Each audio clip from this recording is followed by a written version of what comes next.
Good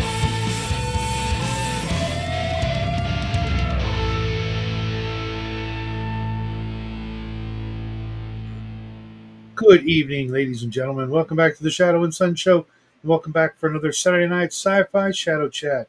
My good friend George will be joining me in just a moment. Just want to see how everybody else is doing out there in TV land. Yeah, let's bring our good friend George in. Hey. Hey, how's it going? Hey. Good. It's doing great. No complaints. All right. There you go. Yeah.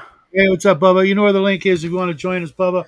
We're going to be talking about old horror movies of the days gone by, 40s, 50s, 60s, 70s. Maybe we'll get to the 80s. I don't know. We're just going to... Yeah, it all bleeds through. What do we got here? Oh, it's just you, George, in private chat. Oh, that's me. Yeah. Yeah. You know what? I'll leave that up there so I can actually read what the chat has to say, because the tiny little print up there is just about invisible to me. So what's new, man? How's it going? It's been a long time. What was it? Oh, Thursday? Yeah. So haven't been having fun. Been making a little some more AI art. I noticed. I used another piece this evening. I just figured, what the hell, just throw it up there. People, make fun of it, or that ain't the real you. No shit. There is no real me. I'm what you see. It's just a bunch of freaking nonsense. What's up, RPG? Hey. So I was inspired by your love of Solomon Kane, and so appreciate that. I just got a new copy of Solomon Kane, because like the copy I have literally is like the most bootleg printed version. You know, like in a normal book, there's like the very first page is like a cover sheet or whatever, and there's maybe 2 or 3 pages. My copy, the very first page is the first page of the first story. Just boom, right out. You just open it, well, you're in there. You don't get any ads, no copyright information. There's none of that in it. But I got it off eBay or something. I've seen tons of copies of it, so I decided I'd get the bigger, thicker, more robust, official, all of Solomon Kane you can find. And I'll read that later. I got to read Cull right now and some game stuff. But I wanted to ask you a question, because Bear and I ran into this issue, and I know we're going to run into it.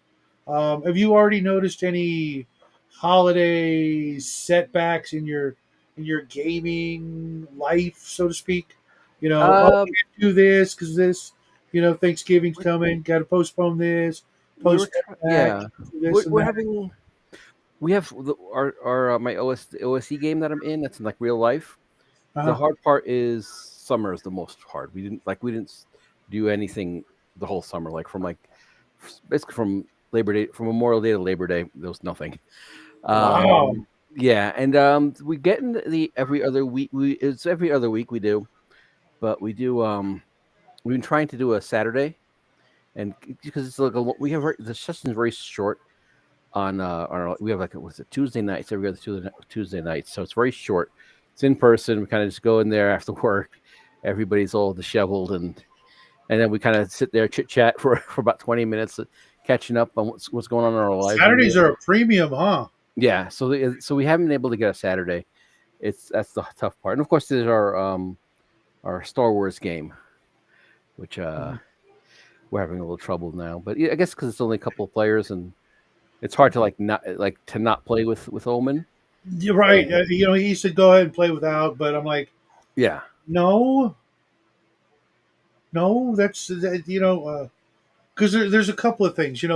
Any game where you get advancement points, whatever you call them, I feel like they're missing out, and enough of that happens, and they're going to fall behind. Some games it doesn't matter. Like Traveler, it don't matter. You can come in mismatched. And the idea of fairness and equality in characters is nonsense to begin with. But there's still the possibility of the feeling of being left behind. So yeah, I like to do that, especially when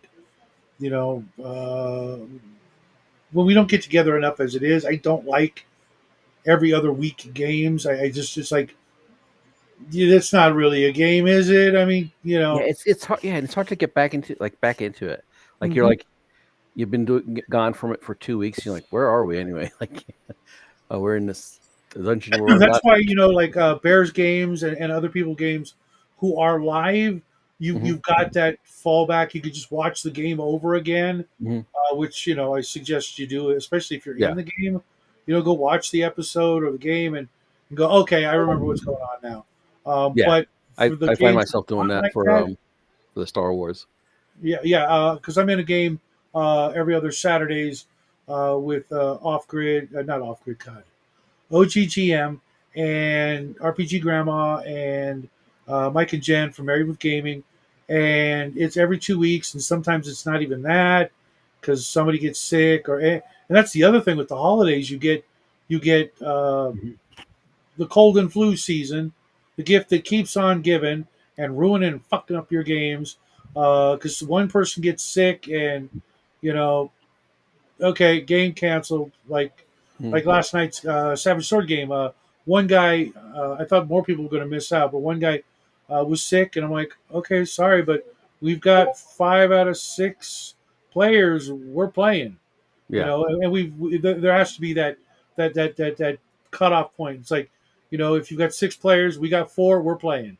yeah, A little over half, we got a game. But I've got other games where it's 3 or 4 players, and I'm like, yeah, if we don't have 3 quarters, we're not doing it. yeah, 2 out of 4, no, not doing it.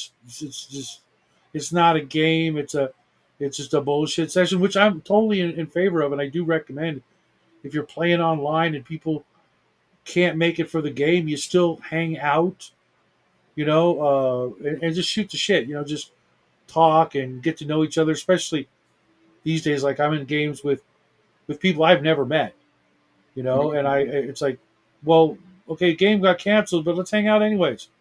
yeah, Talk behind the GM's back or whatever, just yeah. I've always we've always talked about for the live game for the in person game to like maybe do like one shot here for like if one person can't make it, but we never we I think we did that once. mhm. It was kind of cool though. Yeah. So and we got some good players. They're the Yeah, one but I guy. mean, how do you do that? You spend half the session making up characters, right? Well, yeah, that's the thing. One thing we do is like through Discord. We'll do it. We'll create the character through Discord, or have a pre-made, and then come to the game with it. So most of the creation is done through Discord off the bat. But so we have a good bunch of couple of players, set of players, and we have a good note taker. He's also like he's one of the players, but he's actually typically a GM for other games, so he kind of knows what he knows about systems. He knows what he's doing, knows how to take notes. He has a really good way to take the notes, kind of like unfinished business, descriptions of what happened, treasure and loot. And we have one guy who takes care of mapping the dungeons, and I'm sort of my aspect is to be I'm supposed to like describe the rooms in the dungeons. So like he'll like he'll draw on his map software the shape of the rooms and the shape of the dungeon as we're going through. We're doing Stonehell, and Hmm. I'll take a note saying what's in the room and what happens, which pretty much is it never it's not as important as the particularly the general notes that the one guy's taken. Sure. What's up, Cody? Like I said, links in my Discord at the top of the top uppermost channel. You guys want to pop in and join us? We are actually going to eventually start talking about horror movies, but I wanted to talk about the horror before the holidays, which is the holidays themselves. Hey, thanks, man. We're actually like close to 30 over in a week, and I'm like, this is awesome. Hopefully it'll pick up, and we'll get to actually get monetized right at the moment that YouTube decides to stop letting people get monetized. From what I hear, or some nonsense. I don't care. I'm just here to chew the fat and talk games and stuff like that. Um, yeah, I've always wondered about the, well, let's just play a one shot. I'm like, we got 4 hours, guys. Maybe only two. Yeah, One shot. Yeah, you got pre-gens ready. You can send them out and okay, I'll give it a whirl. yeah, But I think what you have to do is like set up two games in one. Okay, if we can't play this game, we play this game. And even then, the same thing happens. Okay, well, okay, Sam's not here and Bobby Joe's not here. We got three players. We'll play some game X instead, and then next time somebody else is missing and somebody else is missing, and we'll play game X again. But yeah, now, how do you do that? It's almost like I don't know how you would yeah. do that. I mean, is there a It's game that's conducive to that where it's fully episodic and I guess it would have to be something like that, like a Star Trek game or yeah, just what we used to call one-shot victim games, where we'd use Beyond the Supernatural because they've got a little thing in there. I don't think they call it victim games. Maybe they do, where you play normal people and you just try to see how long you can survive the werewolf or the vampire or whatever the yeah, monster. Hey, thanks. My favorite too. We're going to talk about this movie because this movie today still I watched it in October. Oh my god, it was just beautiful. The underwater scenes are just I could just watch nothing but that over and over again.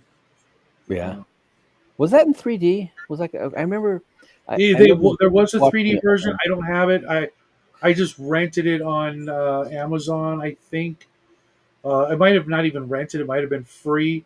I know Yeah, I could go out there and get a 3D version. Blah blah blah. But just gonna be me watching. It's no fun unless you're watching a 3D movie with some people who've never seen a 3D movie and they're yeah. like doing this thing and you know Oh gosh, yeah.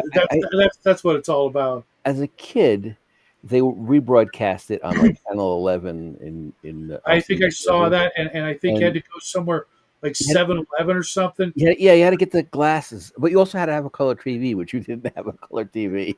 We're like the only people in Jersey that didn't have a color TV. Cody, it's even still amazing for today. I'm a big fan of black and white art, not just on the big screen or whatever, but Savage Sword of Conan and stuff like that.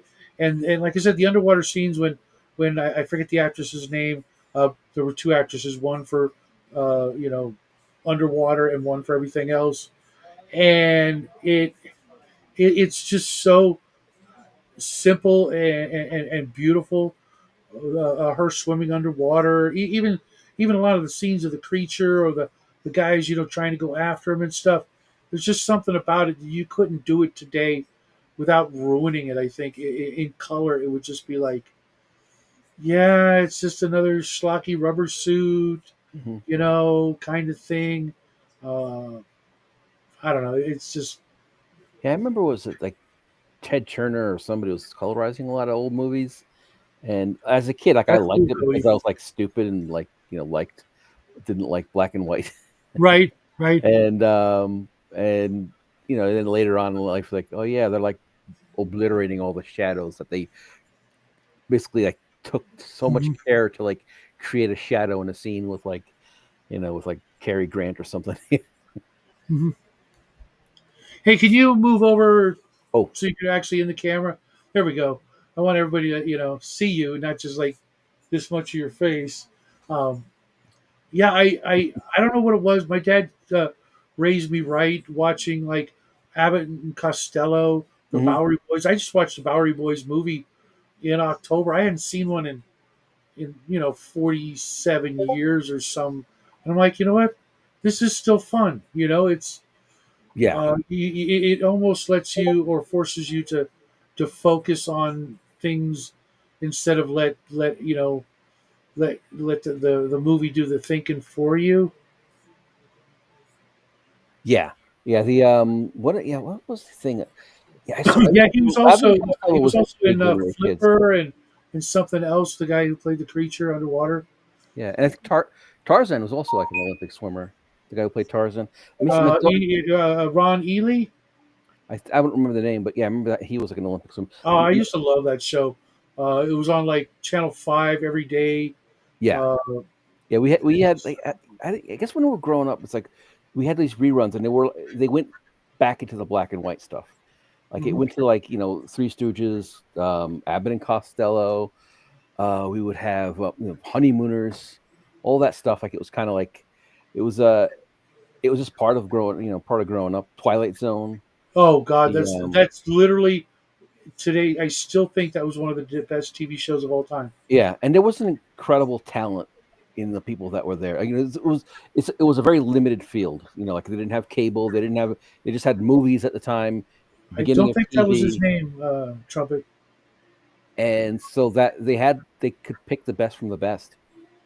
Like they didn't have the technology we have, but they had the best of the best. Like they didn't have like all the videographers spread out Mhm. throughout every industry. They had their pick of anybody that could do it, and And every time I watch those movies, I'm like, oh man, these guys are all dead.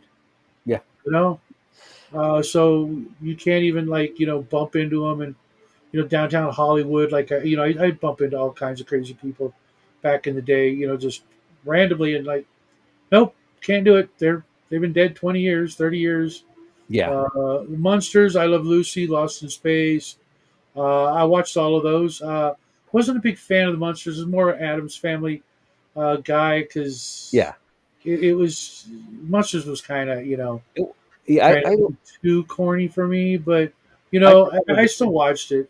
yeah, I preferred Adam's Family more, but like Monsters was on more often. Like they had it. It was Mhm. more of a chance to watch it. It was also just a little more grown up and a Yeah, little bit more yeah. I don't I know. I was just I was explaining to my daughter how like the whole family were monsters, and but like the niece was just this beautiful regular girl, mhm. and they were always like, "Oh, the poor thing," people like Well, running no, away. I always figured she was a completely different kind of monster. Could You know what I be, mean? She was something else, more terrifying because of the fact that, like part of the time or most of the time, she was a beautiful young lady, and then she turned into some, crazy ass monster. Zorro, yeah, I used to watch The Lone Ranger. That's how far back I go, but that's about as far back as I go. It would be on like right after school on, again, like Channel 5, and it'd be oh hey, Zorro's on, or not Zorro, Lone Ranger's on, and I only got to watch it for a little while.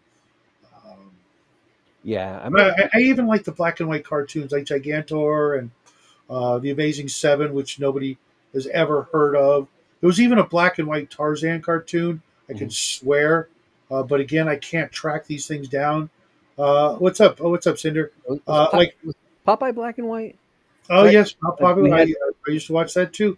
When right before I went into kindergarten, or while I was in kindergarten, a Romper Room I think would be on, or I was on Romper Room.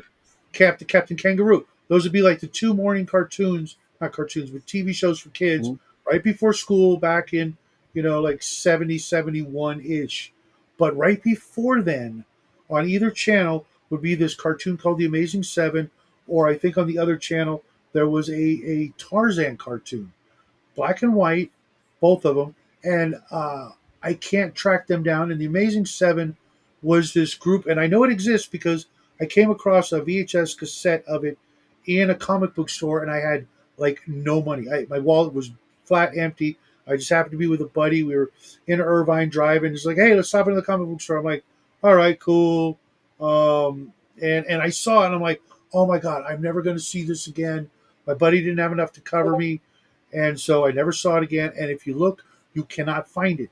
But it was a black and white cartoon about these anthropomorphic animals. Like the leader was like a rabbit, very much like the character, the Green Rabbit in the Star Wars comic books.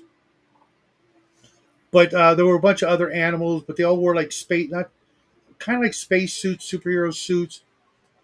And the only other thing I could remember about it was their vehicle that they drove around the planets or whatever in was a giant ball, right? It was really cool. There was this big freaking ball that would roll, but the center part would stay, level, but the Oh, outside would roll, and they just, it was this big giant vehicle that was a ball. Very, Yeah. very kind of high tech sci-fi Cool. idea that I've never seen since, because obviously it's ludicrous, but it was kind of fun, and they would get into, weird adventures, and nobody could find it. Nobody I know has heard of it or seen it ever. I mean, Yeah. I talked to Shauner, I've never heard of it. all nobody. If you look up the Amazing Seven, you get the Amazing Three, which is not the same thing, uh, and you get the Amazing Race season 7. And I went through like I Like want to say Penelope Pitstop. 100 pages of the internet, going through every one, every anime database. Nobody. It's just like poof. I'm the only one who knows. So I'm thinking, one of these days, I'm just going to bring it back so I can get sued. So I can go, okay, can I watch the show? That's all, I just want to watch it. Right? Well, I think one of the things is like a lot of this stuff was like just like on tape, and then he recorded it over. Like the whole, like a big example is Doctor Who, but there's a whole bunch of stuff that's just gone forever. Okay. Let me just take the dog out really quick because she was bugging me. Okay. It was the Munsters was a little more family friendly. You could watch it with kids. With Adams and Morticia, they were always smooching and stuff. Kind of racy for its time, which I always thought. How do I put it?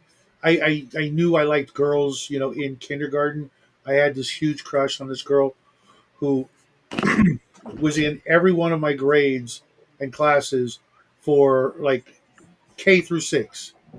This Asian girl named Kim. I'm not going to give you her last name, but oh my God, just Kim could have been the last name. No, it was her first name.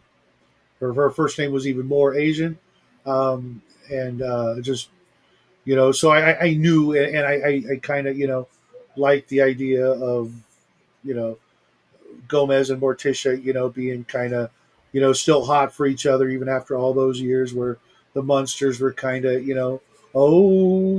just like, and Herman Munster just drove me up a wall. Here he is, Frankenstein, who terrified me, and they reduced him to this, just like one of the first idiot, fathers in like TV the Homer that I can Simpson remember. of the 60s. Where the men don't know shit, but they're responsible for everything to keep everything, you know, food on the table, but they're somehow just freaking morons. It's kind of like a giant baby too. Like I won't. Yeah, there was that too. The whole building's coming down on them. Yeah. I mean, the makeup and everything was great, but it was just like, and yes, you're right, RPG Dad. I'm old as the hills.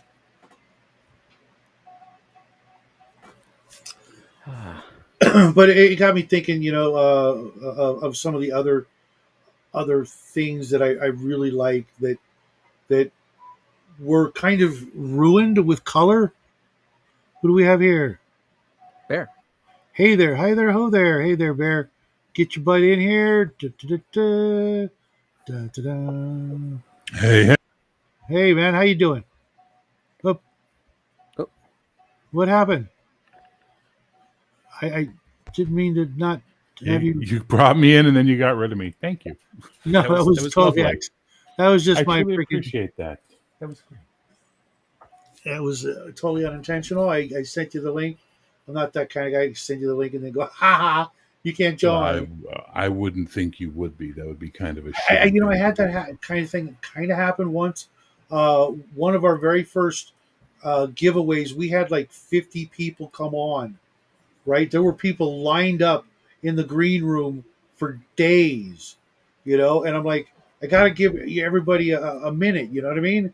To come in, because they were coming to congratulate us, I think, to get to 500 or something, and some really good people. And a couple of people got kind of bummed out, a little upset that keeping them hanging. I'm like, dude, it's first come, first serve. You guys are in a queue, and I'm bringing people in, and I can't do that. I like today, I got cut off by someone in line at one of the stores, and I'm like, what the shit, dude? You know, I get it. You're bigger and whatever than me, but that ain't how we do things in society. There's a line for a reason. Get to the back of the fucking line. All those other people, just are beneath you. No, we do things civilized for a reason. So you don't get sprayed in the face with mace and then kicked in the head.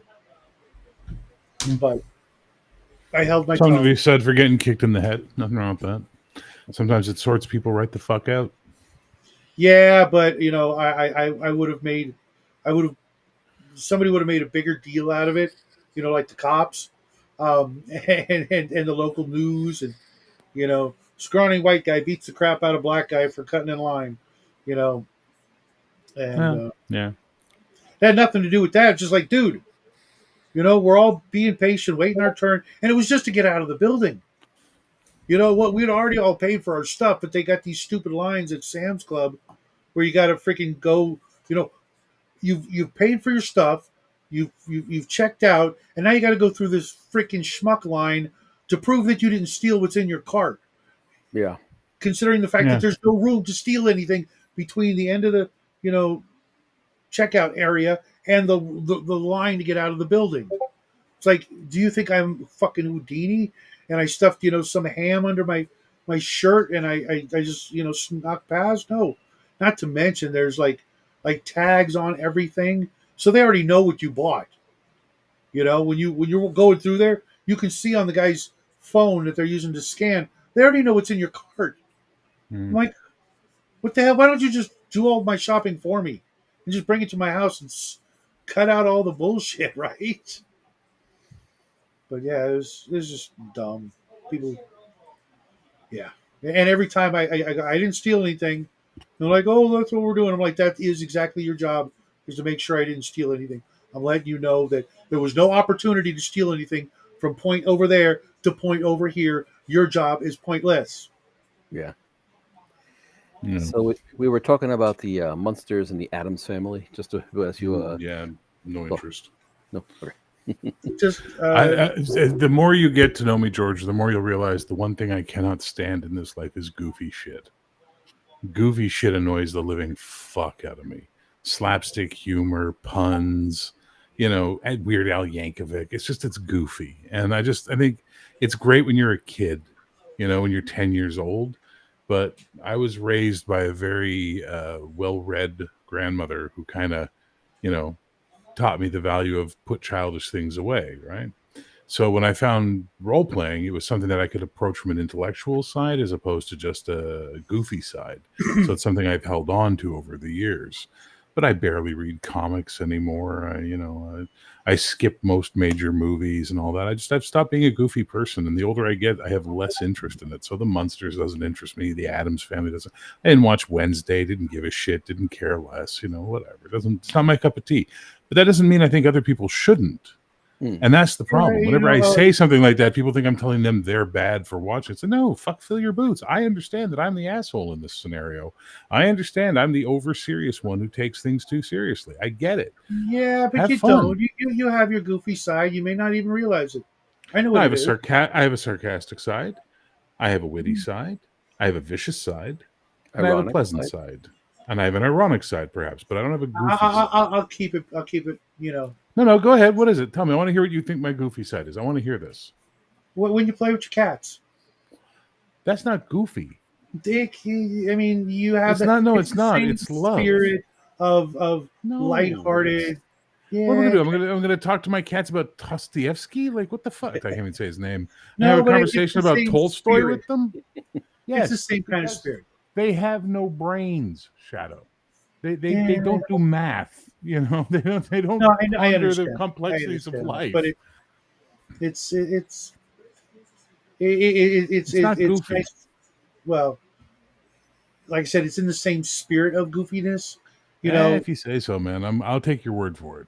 I'll take your word for it. It's nice to know that not everybody, or you, are just a complete hard ass through and through. There's nothing. Of course not. That's what I'm My getting at. God, I'm not a hard ass. A friend of mine said that to me. He's like, "You're such a badass." I'm like, "I'm not a fucking badass." Like, how did I don't see myself as this, right? I know real hard asses and I know real badasses, and I would never compare myself to them, ever. You know, those guys are fucking legit. You know what I mean? Like, they'll kill you. You know, like they will. You cross them. What we are is we're hard and we're asses. They don't doesn't mean they connect. I disagree. I'm a dick. There's a difference. Okay, you can be a dick. I'm an ass. I do stupid shit just to piss people off sometimes, but it's only in the real world because they probably deserve it. Yeah. That's my story. I'm sticking with it. Yeah, it's all good, man. So we're also, I don't know, you probably were doing your show. Yep. What made number one? Sister Wolf, the last number one we'll ever have. So hope everybody enjoyed it. Why is that? I'm not doing the show anymore. Oh, really? I have, and I'm so 5-6 months I've been working on this. 16 weeks of doing top 50 shows. I get 5 to 10 viewers per show. I have 500 subs. I can't get past, I can't monetize the channel. I spend a lot of time, a lot of energy, and a lot of money on this, and it's not worth it. And I'm poor, and I can't afford to spend money on this shit anymore. So it's now not worth it. You know. I'm sorry to hear that. That's life. Over the years, I have heard what seems to me at least, that there are some like roadblocks with the tube of views. They like 500, 700, and 900. I like remember when we were doing Jackie's show together? Sure. And they would take away hundreds of views the next day. Yeah. It was part of that kind of thing. We were at those numbers, and they just said, "Oh, these views never happened." Well, for me, it's not like that. What it is that the reviews on the shows get less than 100 views. Overall, on the music channel, though, I have over 50,000 views on that channel from the albums and stuff like that. Some of those albums alone, each album has 15, 16,000 views on it. But I can't get more than 500 subs, and I can't get more than 5 to 10 people to show up to watch a live stream of music. It's like, what the fuck? It's a wasted effort. It's energy I'm spending that I could be doing something else with my life. And the only thing I do that makes money and is successful without a doubt is my Patreon. My Patreon is successful. It's not as successful as I'd like it to be. That's another thing I've been hearing is that things like that are going to bring people like us more money than the other things that we're hoping for, because lately, the things are changing, and I don't want to go to Rumble exclusively. I don't either. I don't want to go near that fucking thing. I'm on it. I never check it, but I'm on it because I'm not going to go to Facebook because that got me nothing. People have sent me money on Rumble, but I haven't filled out the stuff to actually, get the $15 that they sent me. It's just not worth my time. Like you said, some things are just not worth the time. But I found, because we were at 700 and 900 for a year each. Nothing we could do, nothing. It wouldn't matter.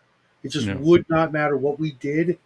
It took a concentrated effort to get over those little roadblocks that I call them, because it was obvious interference to me. I mean, maybe I'm wrong, but I talked to other people that had the exact same problem at those exact same numbers, and I just I'm not going to give up. It wouldn't matter. Well, if it stuck there forever. Pale Cinder says kick. Yeah, I'm too old. I'm too old for kick. Those kids don't want to see me, man. Well, no, exactly. Yeah, and I'm not a hyper fucking identity politics bitch either. No, I have one of two choices, right? Other than close everything down and just fucking hang out with you guys on your shows and not have a channel anymore.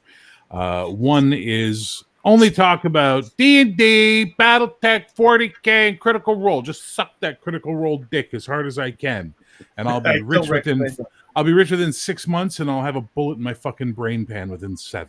Right? The only other option is to do what all those guys in the OSR used to call the Brosson, they call their heel turn, where I just stop being nice and I just turn on the camera and let all the hate out. But I don't want to do that. My goal was to never be that guy, to never go down that road, right? And the few times it's made me feel bad. You know what I mean? So, the music channel is what it is. Maybe I'll put some music up every now and then, but I'm not doing live shows anymore. Tonight was the last one. And the Bear the Gen X Jam channel, it's on life support, man. I don't get views. I don't get nothing. I don't make money on it anymore. I used to make a couple $100 a month. It wasn't much, but it was a couple $100. It could pay my cell phone bill. It could pay my internet bill. Now I get $100 every 2 months out of it. Yeah, that would suck. I mean, yeah, that's a. So I can't afford to resubscribe to Restream. Like my Restream, I'm letting that subscription. I didn't renew because I can't afford it. I can't afford any of the other streaming stuff. It's all expensive. I'm going to let my Suno subscription lapse finally and stop upping that. I'll keep my Chat GPT because I use it for a lot of stuff, and I'll keep my Adobe, and that's it. Because I was wondering, because when I was listening to your show today, because I listen to them all the radio shows. I just it's radio, so I throw it in there, sure. when I'm doing the dishes or laundry or whatever, even sometimes take it on the car. The wife was like, "Why are you listening to this Mexican music?" I'm like, I had to explain the whole thing. She's like, "Huh?" She didn't understand even after I explained. My friend made that. Your friend's in a band? No. Sure he is, yeah. But I was wondering, like in your superhero world. Don't worry, George. We will get back onto the talking about. No. Talk about whatever you want. Don't talk about my shit, guys. Please. I'm just in a funk. I'm in a dark mood right now. I'm cool with wherever the show goes. Yeah, George is a great guy. He's the guy who made the thumbnail for this video. Yeah, George shows up on my videos sometimes too, and he hangs out in my crowd of great sometimes. Stuff.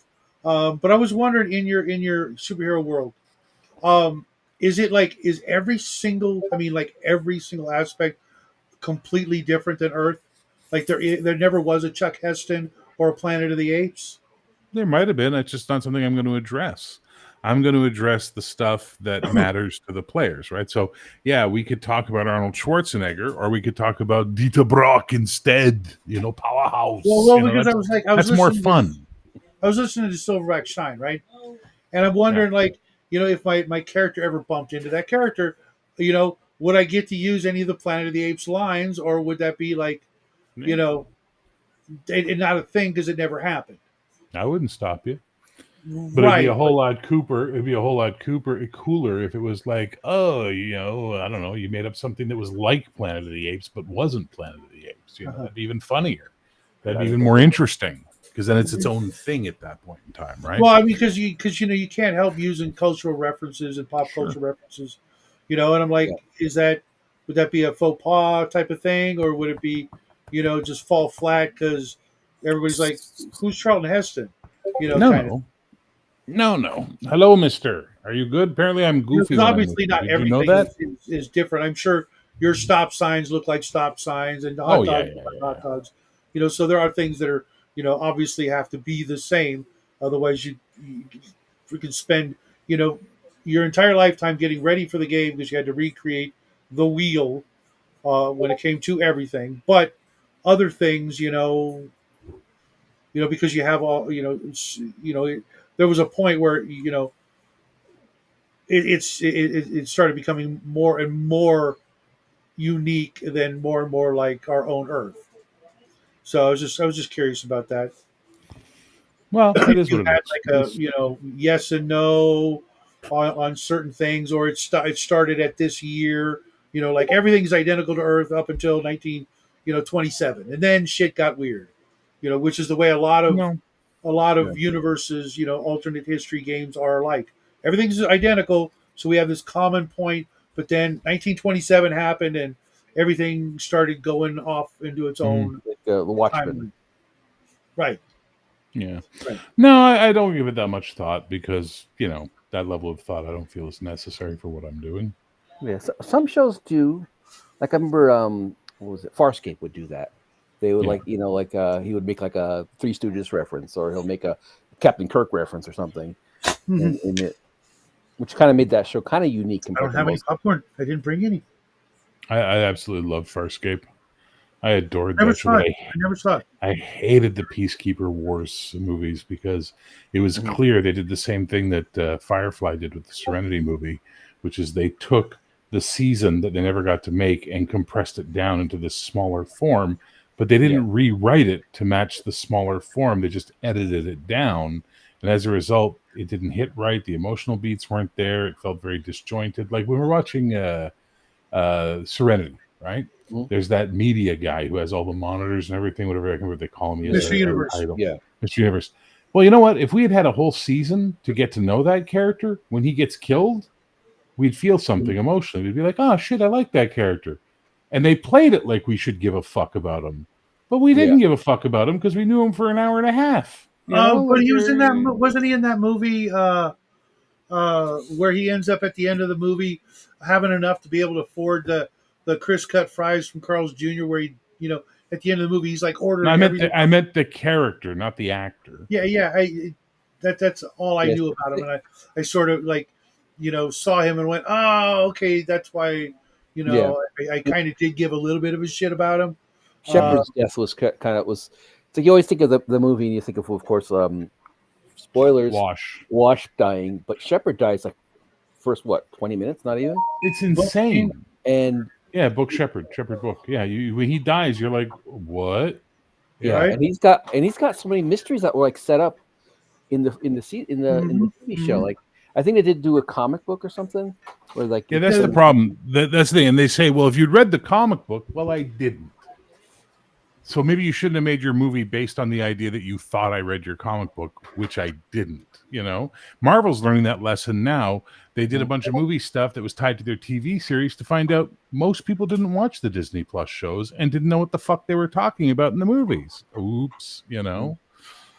I think it was also the Agents of S.H.I.E.L.D. that had that, but I think they were there were subtle references to what happened in Agents of S.H.I.E.L.D. versus one of the Avengers movies. I've not watched a single. I've never watched anything on. Well, I used to watch The Wild World of Disney, but I haven't watched a single thing on Disney yet. And I have no intention of doing that. I don't watch Netflix. The last thing I watched on Netflix was the final season of The Blacklist. Oh yeah. And I like that. It wasn't perfect, but there was some stuff about it that made it, to where I wanted to watch it. And I will watch the last season of Stranger Things. I'm looking forward to that, even though I'm pretty sure that there was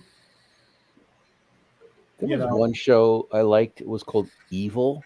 We started watching it, but it was I did too. Scary for my wife to watch. We ended up watching like just before bed, so she couldn't watch it because it was. Yeah, I saw I think like 2 episodes, and that's all there was. And then I'm like, and I forgot about it. There's so many shows like that. Yeah, it hit really good creepy notes. It was a little funny, and it's always like playing this whole sort of like, is it real? Like, is it just like is some guy hacking your computer, or is it an evil demon messing with you? And, we live in a time of slop. Not just about AI slop, even organic slop. People don't watch quality anymore. They just watch shit. They just watch shit, and they're really into the shit. And it's like, being a creator in this environment feels like pearls before swine half the time.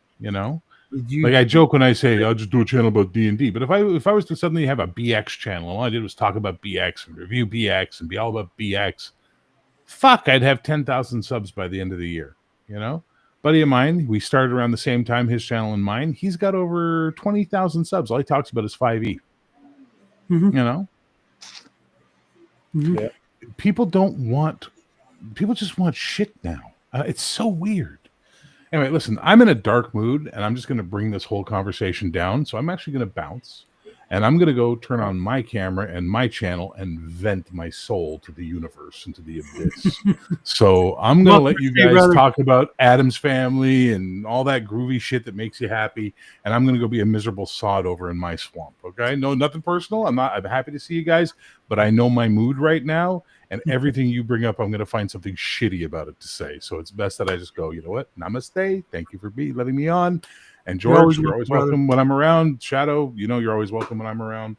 And thank you. Have a good night, boys. Cool. See you tomorrow, man. Bye. BX is the best if we're going D&D. I'm actually bidding on a BX box set. The basic. Because I never read it, and I'm always talking smack on it because I love AD&D. And I figured, you know what? I might as well put my money where my mouth is and see if I can grab a cheap copy. I know I could get a reprint, but I don't want to do that because I don't like buying stuff from drive-through if I don't have to, and unless I can't get it anywhere else, which is often the case. And I'll read it, see it. I already know I hate racist class. I hate that concept because it seems to me that the entire world of Dungeons and Dragons for a long time went out of its way to pretend that elves and dwarves and even hobbits and gnomes to a lesser extent weren't better than humans at everything, period. Full stop. But humans were what we are, so we got to make them the best, even though we've already been proven, it's already been proven that, right off the bat, living longer and being quick and fast and super intelligent and one with magic, that can't be better than humanity. Yeah. Go figure. Just fucking retarded. So I hate that concept. But if you take that out, and with a house rule, everybody can go up unlimited and everything, and you're done. Okay, let's see what happens with the rest of the rules. What's that? One of the things that I get confused because like I said, I hadn't really been following this stuff since I was a kid till about a couple of years ago. Well, I've been following on YouTube and stuff like that. But when I was a kid, you got basic, and then you moved to expert, and then you went to advanced. Mm-hmm. And now, then later on in my life, I learned that these were like different companies or something. Like expert and advanced were like different companies. So, and I'm not sure what BX is. But I've heard the term a lot used. Sure, Cinder, but the oldest creatures on the planet being somehow, and in some cases, the creators of or the refiners of magic can't be as good of magic users as humans. Poppycock. God, I don't think I've ever said that word before, except when I bought the candy popcorn called Poppycock. Remember the Dritz books? They kind of made it that humans were they just kind of shone more brightly. They kind of just burned faster. Mm-hmm. A human mage would devour magic and learn it quicker to gain power sooner because they lived less, while like an elf would take their time with it. Right. But see, it really stems from humanity and Gygax's inability to admit that there could be something better than humans. And there were throughout all known mythologies, there were always things better than humans. Mm-hmm. And okay, I want to play that. Why? Because I just do. I want power. I want to be better than a human. Is that so much to ask for? Yeah, have limits. Why? Yeah.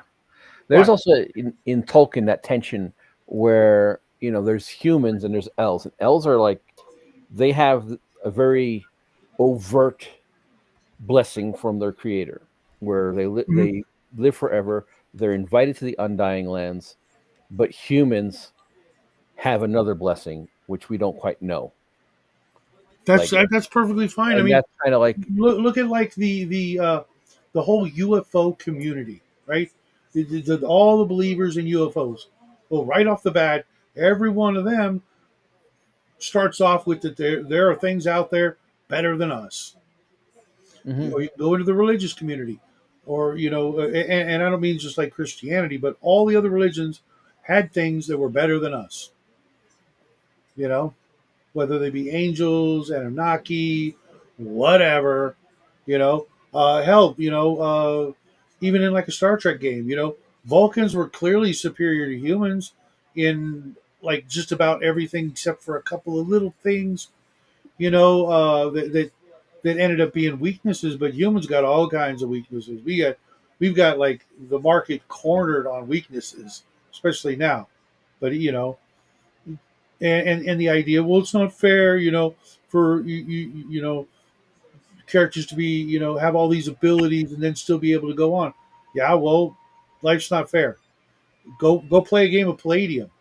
Try playing a city rat in a game with a juicer, a freaking glitter boy, and a dragon. It ain't fair. 1 point of damage, you're dead, and they're just shrugging it off. Yeah, life's not fair. You wanted to play the freaking city rat, should have been more careful. Hid behind the dragon, Yeah, right? I think there's a certain point of game balance. I mean, like with the video games, I used to play World of Warcraft a lot, Mm-hmm. and like the first version, there it wasn't as balanced. Like they were like classes that were better at things Mm-hmm. than others, and they had, and it wasn't like sometimes maybe there would be some weird tweaks and stuff because people were finding different talent Mm-hmm. instructions and stuff that they had, and then the second kind of version, the first expansion, they balanced it pretty well, but then they went to the point where like everybody could do kind of a little bit of everything. Mm-hmm. It wasn't like, and it was like, why even like bother at that point? Like every tank had a taunt, or a certain or an AOE attack or an AOE taunt or something like that. Mm-hmm. And by the time like the end, like everybody had a heal too, like which is like just seems silly. Like, but Then why yeah, and the whole game balance, game fairness, and etc. is an absolute uh, misconception. You get four strangers together to play Monopoly. One of those players is better at playing Monopoly, even if they've never played it before. mm-hmm. And you can't hinder people. You can't throw on weak handicaps Yeah. My for wife's the that sake of person. fairness. She's the one like will play a new game or most games. She always wins. I don't know what it is. She just knows how to aim. So what you have to? What was that? What was that book where that story where everybody had to be handicapped, so everybody was equally terrible at everything? It's sort of like a communist thing, where people were given glasses to make their eyesight poor because their eyesight was better than everybody else, and things like that. It's just like, no, you can't do that. Yeah. You roll the dice, you belly up to the table, you take your chances, and if you're good at it, maybe you keep doing it. If you're bad at it, maybe you go find what you're good at. Mm. It's just that simple, But to throw out handicaps and things like that, I just no, no, because eventually that mindset will be our downfall, and Yeah. we'll all be equally crappy. I mean, we'll be dead, but everybody else will be equally crappy at everything. And when the aliens finally come, it'll be a no-brainer for them to just take us over and you know do whatever it is they do. Um, but of course, they don't. I don't believe they exist. But we just leave ourselves weaker as a whole. Yeah, the cream's going to rise to the top. That's the way it's meant to be. That's why there are apex predators and not everything, equally good at eating each other out in the jungle. They're not. I guess then why would a party of elves hang out with humans at all? Because you as the GM have found a great way to force them to work together. You've read Elric, correct? Yeah. Elric is a perfect example of what could happen because the elves were better than everybody. Elric was an elf. Yeah. All those people were elves, and they freaking conquered everybody. And they fell from grace, probably thousands and thousands of years before the story, and they became degenerate fucks. You could do that, or you could even make it worse, where they're so holy and pious that they've taken over the world with their power and enslaved everybody into goodness. Right? Yeah. It's just everything is so perfectly organized and orderly, and nobody hurts anybody, and everything. And the player characters are those rapscallions that want to freaking be the fly in the ointment or something. But you get one of those two outcomes eventually, and your choice is either to limit things artificially and promote other things because of whatever, and then find out that most people still prefer playing not humans. When you give a group of 10 people the option of playing human or not human, and the not human things are cool, you're still always going to get a bunch of people that want to try something new. Yeah. And then if you're going to just through the mechanics prove to them that, well, humans are better, well, why'd you waste the time putting anything but humans in the book? Make everything, the way it should be, and cool and awesome and in context. And if something's better, then it plays out that way. But to artificially hinder and handicap and promote things, unless that's really what you want out of your world, let the players know, hey, humans are better, and that's just it. Cool. But eventually, someone's going to put out a game where the humans are not the end all be all better than everybody at everything just because we are humans. And that game's probably going to do really well. I remember for a long time, you remember ElfQuest? I didn't really experience it when it came out, but I've seen things about it. It was huge back in the day. I hated it. I fucking despised it. I liked elves, but those weren't elves. Those are gay ass 4-fingered cartoon characters. That's what I probably would have thought looking at. Now I think it's cool. They're cool, but yeah, probably. And they were savage, wolf riding, on their way to being goblins, vicious little bastards. From what I remember, I hated it. But someone's going to make something else where the elves are like, awesome, and it's going to do really well. Maybe I'll write it. Probably not.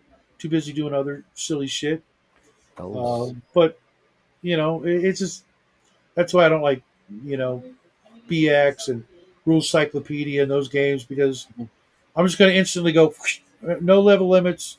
Yes, they can be multi-class and they get all this other shit. You still want to be a human? Good for you. I don't care either way. It doesn't matter. I'm still going to make the game hard and challenging and interesting to the best of my ability. Yeah. I just make it so that if they go into a human town, they people just hate them and they can't buy food. or maybe worse, they try to kill them. It's like, oh, elves on the elves at the front gate, and everybody comes to shoot at them or something. I've noticed and it is an aspect of a lot of that games. Never happens, which it should if it was like that. And it is a thing in game in the game. Like there's supposed to be a dislike between elves and a lot of peoples and stuff. But most people don't really. They don't want to touch that subject. It's like my character's a half elf, but it's never come up.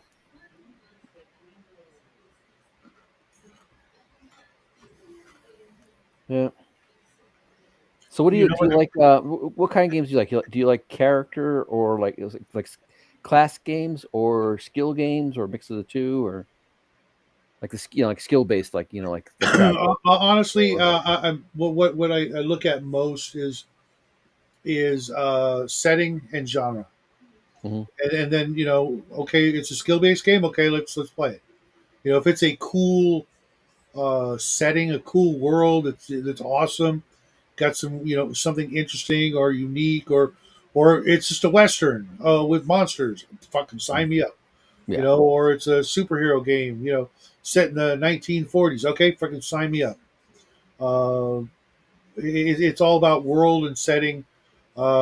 Mechanics I usually don't give two shits about, unless there's something grievously wrong with it for dumb reasons. I'm not really talking about the race class thing, and even then, I've learned over the years that when you're designing a game, you can't tell the players everything, why you do everything. As a designer, there's just not enough pages to do that. You'd have a separate book on why you did everything, and it would never sell because nobody cares, except later on down the road, someone's interviewing you. Hey, why did you put the critical hit rules in there? Or why did you do, whatever rule? Most of the time, they don't care. They just accept it or delete it as they see fit. Make that a stretch goal in your Patreon. The Right. book that explains why every Why I decision did what I did in the gaming world, not the other stuff, because that's nobody's business. I don't even know why I did some of the shit I did. Yeah. But Feel that. Jackie and I, a couple of years ago, we came up with the cystic agnostic setting idea where we're going to create like a series of books that are just worlds with no mechanics for, no rules for what game. Just this is the way the world is. Use it, Oh, that's cool. because there's not enough of that. Make Okay. it so that you could literally use it for any game out there without having to put the conversions in there because you just write it where, there's a guy here and, he's, this is who he is and why he does what he does. And he's really good at this and really good at that and really bad at this or that. And he has 50 hit points, leave it that simple, Yeah. or do things in a percentile format to where, 50% of the time he'll do this, 30% of the time he can do that, or this or that, so that it's just like real world percentages of Yeah. facts and Oh, that's reactions. And, the first one we're going to do is like an ice world. It's just an ice world with some things on it, and you could use it for a traveler game, because how many times as a GM do you, what's up, Mr. Smith? I like a normal book. How many times you're playing Traveler and you need a random world, or worse, you're playing like a high level D&D game kind of thing, and someone randomly opens a portal to some freaking random place, and you didn't plan on that, but you can randomly go grab a book. Oh, it opens up to this world. It looks like it's full of ice. Okay. well, that'd be cool. I can make some AI up for you for that. People aren't smart enough to adapt a world without being led by the nose. Well, back in the day, we had this thing called Thieves World. I'm not going to pull it out because a million other things will fall. It was a a world setting that had all the conversions for all the popular games at the time.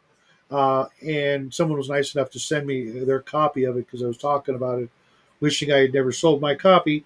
And I'm like looking through it. I'm like, this is a lot of work for a whole bunch of games that, you know, to convert, Traveler and D&D, like three different versions of D&D, Rune Quest, and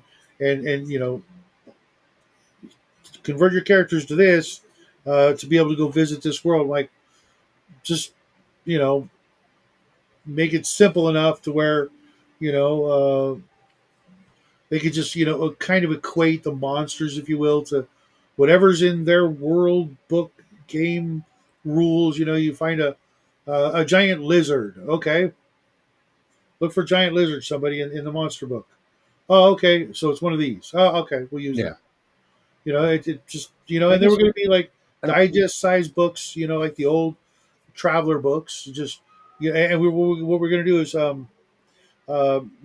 just make a bunch of different kind of generic-y, but not each world would have like something going on to quickly entice the players to stick around and do the thing and give the GM some tools to populate the world with snow monsters or jungle creatures or whatever, with just a bunch of stuff already ready to go, so that when they need to pull some random world out, there they go. Because I know a lot of GMs are really, really bad at improvisation, just winging just random crap. Just, you know, I open a portal.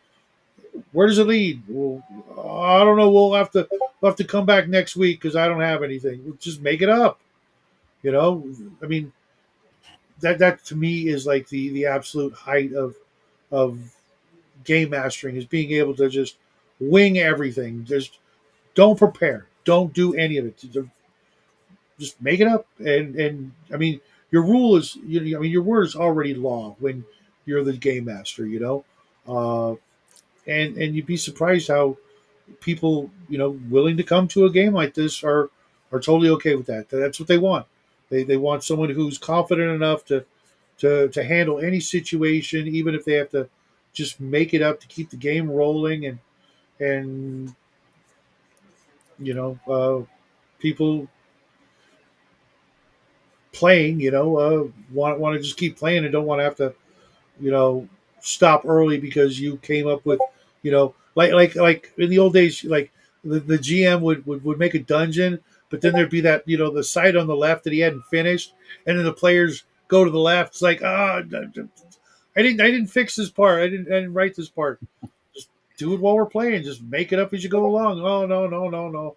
I gotta write it all out. And why? Just have fun. I mean, the players into the city. They go to the right, they find the inn. They go to the left, they find the inn. yeah, the quantum ogre thing.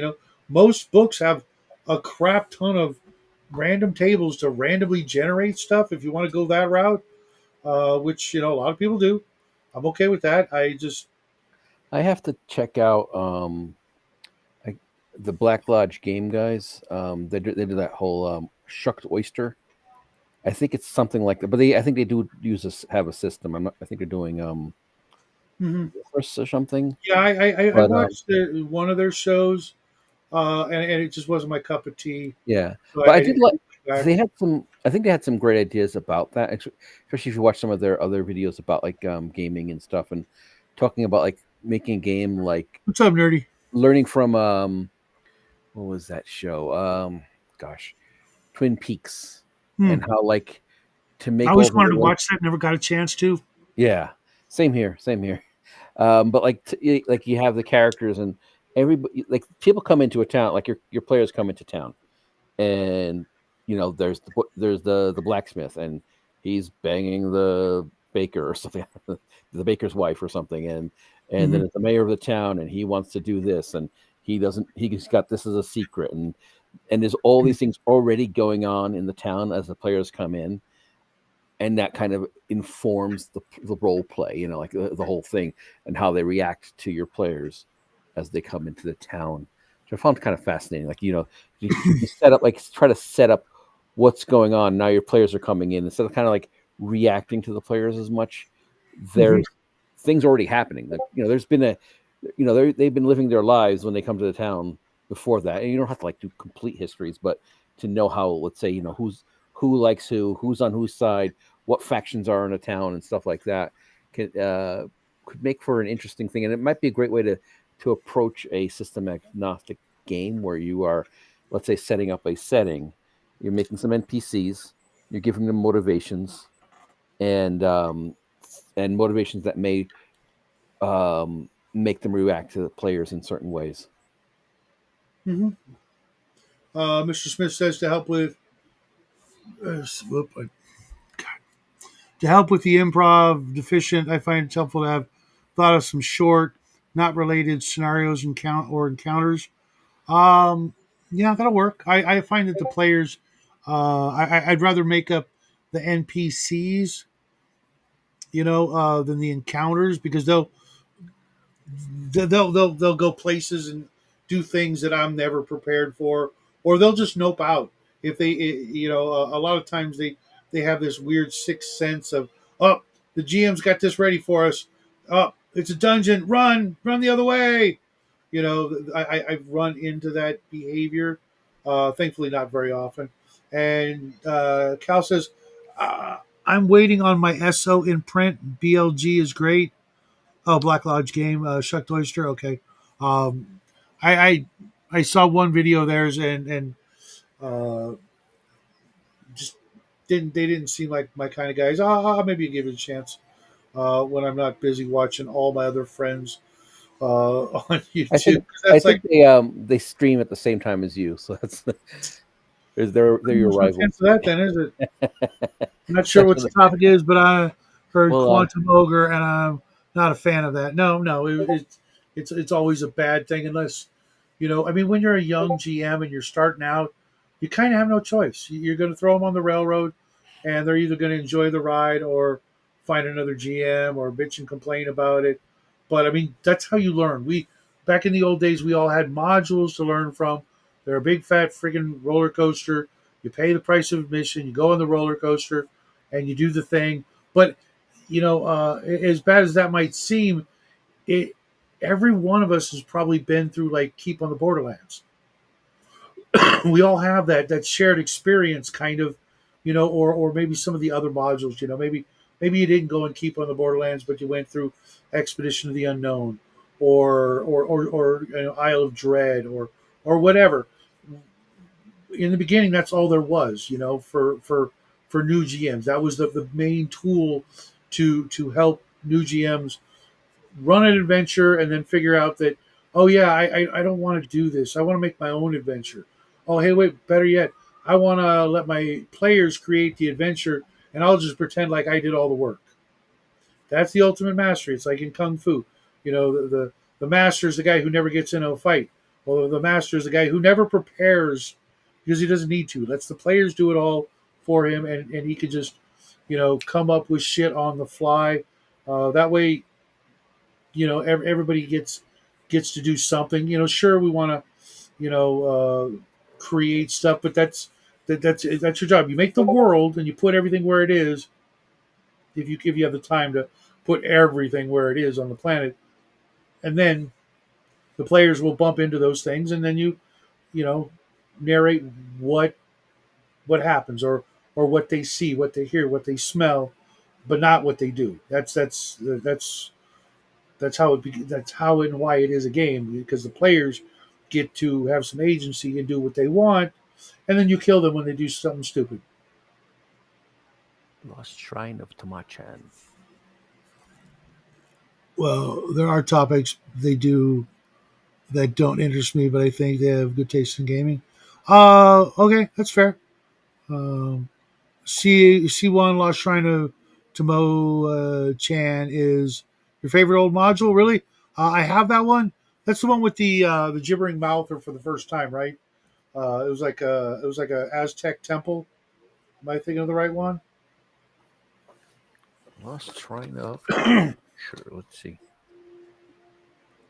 I have most of the modules, but I at a certain point I just started collecting them and not running them. I'd read them and steal little bits and pieces from them, but for the most part, I found that they were really, really tight fisted when it came to the cool magic items, uh, and I'm not a fan of that. Except White Plume Mountain, that gives you one of the coolest magic items ever printed up for Dungeons and Dragons, that being Black Razor.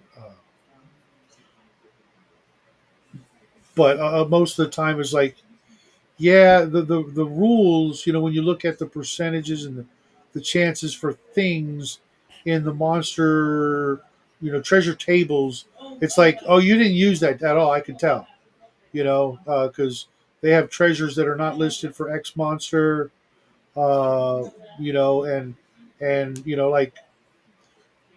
like how much treasure certain monsters would have, you know, it's not like it costs you as the DM a dime to give your lizard mage freaking a staff of power to blast the players with. Oh no, he died, and they get the staff of power. Yeah, but it's got like 13 charges in it. So what? Gibbering mouth, or yeah, sounds like a nickname I gave my ex. Yeah, it's a creepy picture, a creepy monster. It's kind of their version of the Shoggoth before I mean, obviously it wasn't before because it was in the Deities and Demigods book, the good version, but it's basically kind of that, but not as earth shattering as a real Shoggoth. It's just a bunch of mouths, eyeballs, and teeth and ears that just comes after you, trying to eat you. Yeah, the cover for this thing is hardcore. It's got like some kind of Aztec god or something trying to kill somebody on a temple, and Mm-hmm. Mm-hmm. well, So we were talking behind the scenes before the show about old monster movies. oh yeah, What's like the oldest monster movie you can remember watching? like the first that I've watched, like the oldest isn't like the oldest, like when it came out. Like, When it came out. let's see, the oldest monster movie. Gosh, probably like, the closest thing would be like some of those Abbott and Costellos. Probably would be the oldest ones that I would have watched. Like they were, and some of them were pretty scary. Like Abbott and Costello versus the Murderer, but they had like Frankenstein ones. Let's see. I think they met the Wolfman, Frankenstein, and Dracula. Yeah, in different movies, and sometimes a couple in one movie. yeah. So A lot like, of Candy was great. Oh my yeah, god! and I feel like I've experienced those movies filtered through Bud Abbott and Costello. Like it's sort of like, gosh, It was actually a genius move because a lot of the actors and actresses, from what I could tell, weren't like super huge famous, outside of those movies. But then, teaming up Frankenstein or Dracula or the Wolfman with Abbott and Costello, who were incredibly famous mm-hmm. for their time, uh, I used to watch all the movies and the TV shows or whatever. And then, oh my gosh, what? Frankenstein? The Wolfman? Oh my God. You married together two great things. It's more common now because, if you're going to make a Dracula or Frankenstein movie, you're going to hire these actors that everybody knows now. But back in the day, even big name movie stars could go to places in the States and nobody knew who the hell they were. You know what I mean? Because it's just that's the way it was. Now it's everything is better connected and stuff. I was remembering this movie, The Man with X-Ray Eyes. Did you ever see that one? No. If it's possible, I could have probably like on Channel 5 at like 1 a.m. It was. I mean, obviously it was in the theater, and Blue Oyster Cult actually wrote a song about it. But it's some accident, something happens to him, and he's now got eyes that he can see through things, and he can start to like almost see into your mind. But as the movie goes on, they give him these prosthetic eyes that get bigger and bigger. They just look freaking creepy as hell, but also kind of fake. Um, you know, because the special effects back then were not all that great. But I think he could eventually. Like I don't remember what happened at the end, but he became kind of like a monster. Yeah, Bela Lugosi's Dracula was it was really good for some things, but really bad for others. And the end was rushed.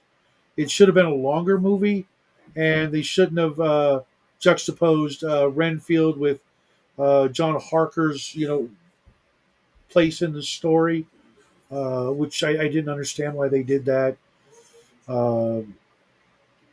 And they shouldn't have rushed the ending because it was literally anticlimactic in my opinion. Yeah. One of the old movies I remember seeing that was intentionally like scary was the Shrinking Man one. Oh yeah, I was thinking of that one too. And that ant and stuff, like it's just, I maybe it's just me because I just have a particular gross out from bugs. Yeah, me too.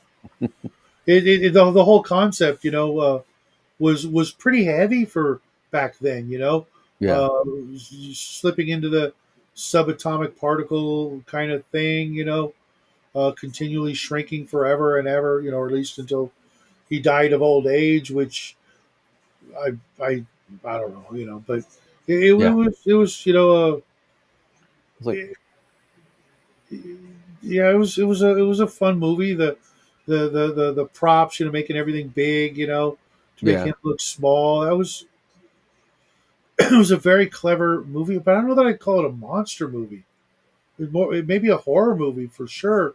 Yeah. Because something horrible is happening to you, and you suddenly become either completely insignificant or somehow in a weird way kind of special. Yeah. There was we used to have this thing, and I don't really remember them because I was probably really little. It was like Chiller Theater, and his hand would come out of the ground, Chiller, and it would like take the word Chiller back into the ground. Remember that? I remember that was on. That would come on like, and it was and usually it was come on after the monster movies, like the Godzilla monster movies. That's kind of like a little different, but yeah, we did watch a lot of that. Godzilla, Son of Godzilla, Godzilla versus Mechazilla, Godzilla. I love the Godzilla movies. Me and Jackie used to watch all of them that we could find on various sources. Yeah, got Monster Island, and they had those little tiny little ladies they kept in a box, and they would sing and calm down the monsters, I guess, or call upon Mothra to come and beat everybody. Mm-hmm. Yeah, I the only one of those that maybe the later movies, like the really recent ones, might be classified as horror movies. Because Godzilla just killing everything and everybody, kind of thing. But Kong, I thought, was more of a horror movie. Yeah, and then the Godzillas. Have you ever seen the original Kong? Oh yeah. They used to play it on like Thanksgiving all the time. Oh really? Really? Yeah, okay. They would play March of the Wooden Soldiers with Laurel and Hardy.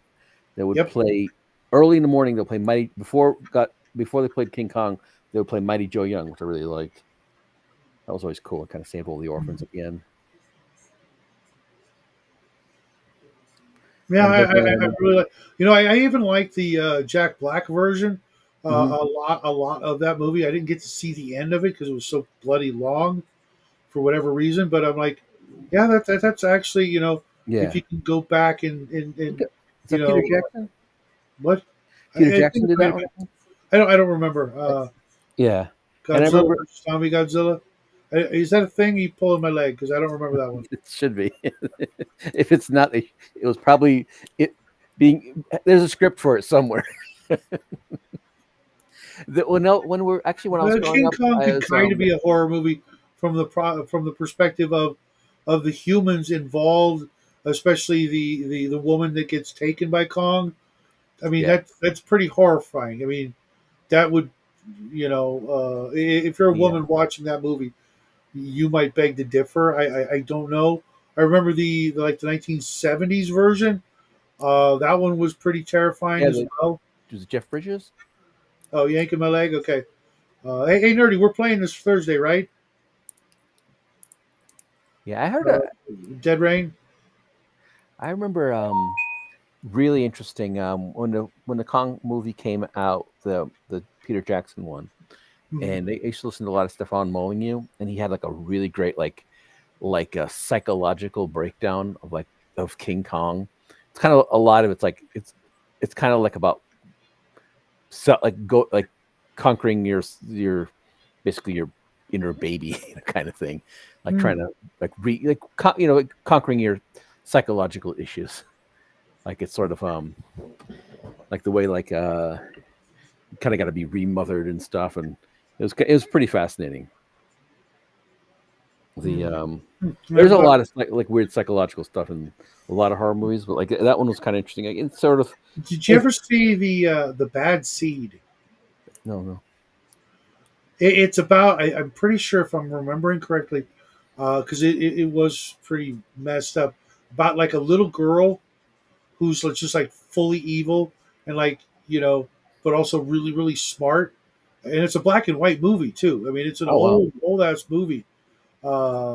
Where she kills everybody that pisses her off and eventually finds her way into the family that she always wanted, I think, or something, where she gets killed at the end. I don't know. It was just but she's just it was pretty scary for its time because the little girl the audience is watching this little girl, off people, and know she's she knows what she's doing, but she's one of those, sociopaths or Yeah. psychopaths is born There that was, way, whichever one it is. The other one's not that. But it was. I saw it once upon a time, and it was pretty creepy because there, yeah. she's just a cute little blonde haired little girl. Just but no, she's thoroughly What freaking evil. there was a thing like there was a point where, like I think it was in the 50s and 60s, like Hollywood got really scared. Like you can find some old stuff that's really edgy and kind of like a modern audience would like kind of recognize as kind of good horror and stuff. And then like they got like there was all the different codes, the decency codes, but they started going after horror for a little bit as well, like Yeah. Oh horror, yeah. like, The yeah, DC like comic thing comic is. books and Oh yeah. God, I love that So stuff. But it's hard to find, and a lot of it literally was burned in book burnings because it yeah, thought it was going to have such a horrible effect on teenagers and yeah, whatnot. And I don't think it really had the effect, but you thankfully you can get like omnibuses of like Tales from the Crypt and some of the other really mhm, great uh, EC comics. I'm probably going to get myself for Christmas the Tales from the Crypt. I think it's a 4 or 5 box book box slipcase box set because yeah. back in the day, my dad had a friend when it first came out that very edition.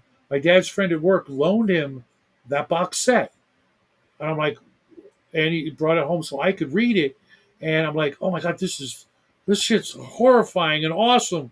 Dad, can we keep it? No, no, no, I gotta give it back.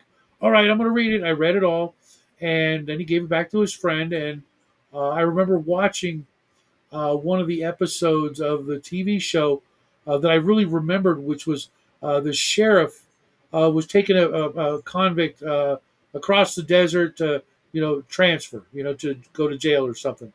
And of course, the cop car breaks down, and they got to walk, and they're handcuffed together, and obviously the convict gets the upper hand and tries to escape, but he's dragging the dead body, and all kinds of horrible shit happens where if they had just worked together and also didn't do stupid things like walk across the desert. Mm. The last scene is the convict laying he's run out of water, he's dying, and here come the vultures, and the last frame in the comic book is like everything's black except you can see the guy's eyeball, and what he's seeing is the vulture about to peck out his other eyeball. And that was an actual Tales from the Crypt they adapted in the TV show, and I'm like, no way, I know what's going to happen. I remember this. And I love that shit. Oh, that's cool. Yeah, and well, I remember like so like in the 60s, they're like pretty cautious in films. They're Mhm. like worried they're going to get like shut down or whatever. Before they had the rating system, they so they just kind of it was all sort of like self monitored, I guess. Censoring. Yeah, and then I guess what they figured this is when like the whole Rosemary Baby, Exorcist, Mhm. Omen came out, where like if they put some kind of religious element in it, like the evil is Satan, Mhm. they can kind of get around some of the objections to the Yeah, horror. it was. I think it was And like it was pretty, late '60s that they finally the comic code because yeah, I've got the first Vampirella, which was one of the first ones that they were allowed to bring back vampires and werewolves and things like that.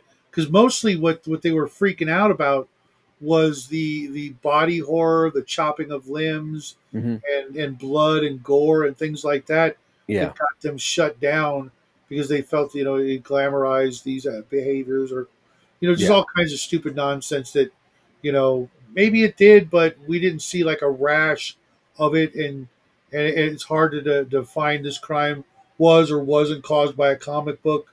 yeah. Uh, And and one of the things like the Omen was like the night what it was, is it 70 or late 60s? I think it was early 70s maybe. And that was like the what's that called? Final destination of their do you day. remember it, Nerdy? Okay, Everybody was every yeah. horror scene was just this weird, improbable death, Mhm. like the priest who used to. He was the guy. It was the guy who played the second Doctor Who. He was like a priest that was like was satanic, but then he came back to the light, trying to get the information to Gregory Peck, and he's in that field, and then the lightning strikes that church, then the lightning rod falls off the church and just goes right through him. That creepy, like just those weird, like weird deaths. So the guy in, I think it was the second one with the pane of glass just coming off the back of that cart, like it kind of something hit something. The guy's behind the cart. The pane of glass gets the gate of the cart goes down. The sheet of glass comes and decapitates the guy. All that kind of weird, just creepy. Was that the black and white version or the color? I think it was color. I think the Omen was color. Yeah, because okay. I was thinking Final Destination. Yeah, it kind of reminded me of that those Final Destination movies, the ones like from like recently. Like Ali Larter was in one of them. Yeah, those movies. I saw the first one and I went, "This is just dumb." Yeah, because it would never happen because it can't happen. But okay, so it's an excuse to just ice a bunch of actors, actresses. Yeah, for the and sake show of off special effects and stuff like that. it was pretty gruesome. Yeah, I was. I really stopped watching and giving, my money and time to horror movies after, like the whole Freddy Krueger, Hellraiser, all that era of movies. I'm like, they're terrible. Yeah. I thought every one of them was terrible. Just a handful of good ones that were like it wasn't even that great. I liked it though, but it was and it's kind of watching things like videos about it. The Blair Witch was pretty good. I just didn't, but at the time it didn't scare me a little bit. Yeah, Blair Witch was interesting. I mean, I figured it out. It had to be the first kid that disappeared was doing all the things, and then he could then come back. That's the only way he could.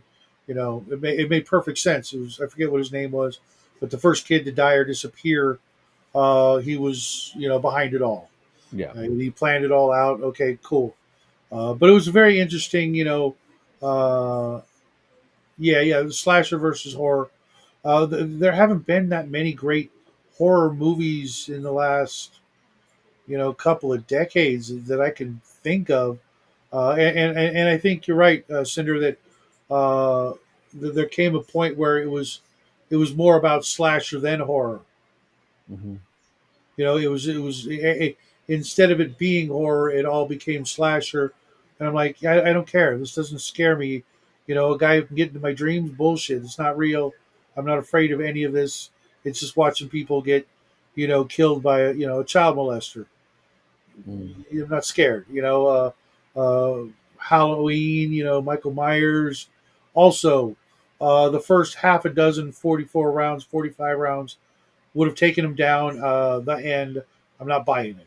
Oh, what? He was on PCP? Okay, so a mag dump and he's done. That's it. The body will just stop because there's no heart to pump the blood. Therefore, it just falls down. Zombie movies, that's different. Those I can get into a good zombie movie just because the what if factor. If what if this happened? What would you do? Oh my God! There's so many potential avenues of attack on you that like in Zombieland, you can't even take a crap without having to be careful, make sure there's no zombies around to get you while you're taking a crap. It's one genre that's not really in the 70s. Like these B movies were like Satanists were like the enemies, like just literal worshippers of Satan, kind of hooded people, kind of coming after people in like these B movies. There's a lot of those. I just can't think of another I wish one. Brian or Bubba would have come in. He could have told us about a crap ton of those kind of movies, because that would be very similar. The couple come into town.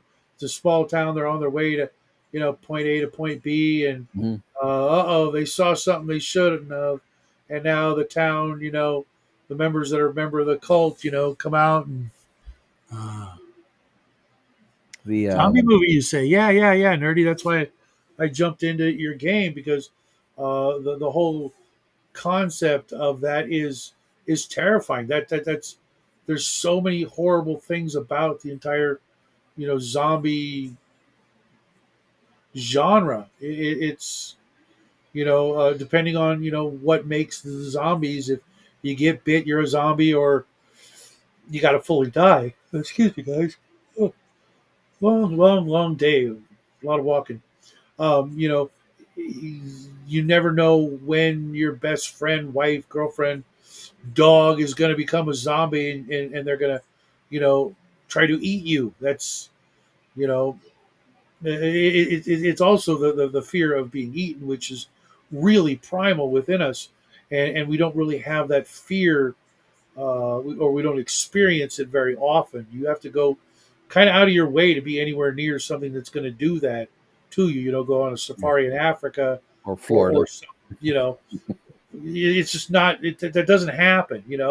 Unless you die in your apartment, and your dog, eats you after the fact. I remember once a story about this guy, like he got killed by a crocodile, an alligator, and then it took him back for its young to eat him. Green Room. That Okay, I really never heard of that. Strangers invitation. Okay, Cinder's just given us all kinds of names of I'm guessing Satan cult movies, right? Hey, Julie, how you doing? Long time no see. Welcome to the show. We're talking about old horror movies, like 1940s, 50s, 60s, 70s, 80s. Everything after that was kind of crap. Just There saying. was one cool movie. It was like I think it was a Oh made. wait, there's another. I have one exception. A couple.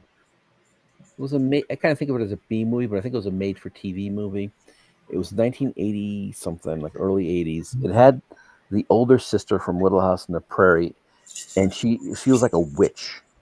And like this girl comes into town. She's kind of got like this is another girl, not played by that actress. And she comes into town. She's like the new teenage girl. She comes into the high school, and there's all that little high school drama where like she's a new person, and she has like witchy powers. And of course, there's like, but the other the girl from Little House on the Prairie, I forget her name, and she's like a very powerful witch. Melissa Gilbert, is that? Like I'm gonna say Mary Sue Anderson, Melissa Sue Anderson. I don't remember. I didn't watch the show. I left the IMD here. Melissa Sue Anderson. She was like the older sister. So she plays like the bad girl witch.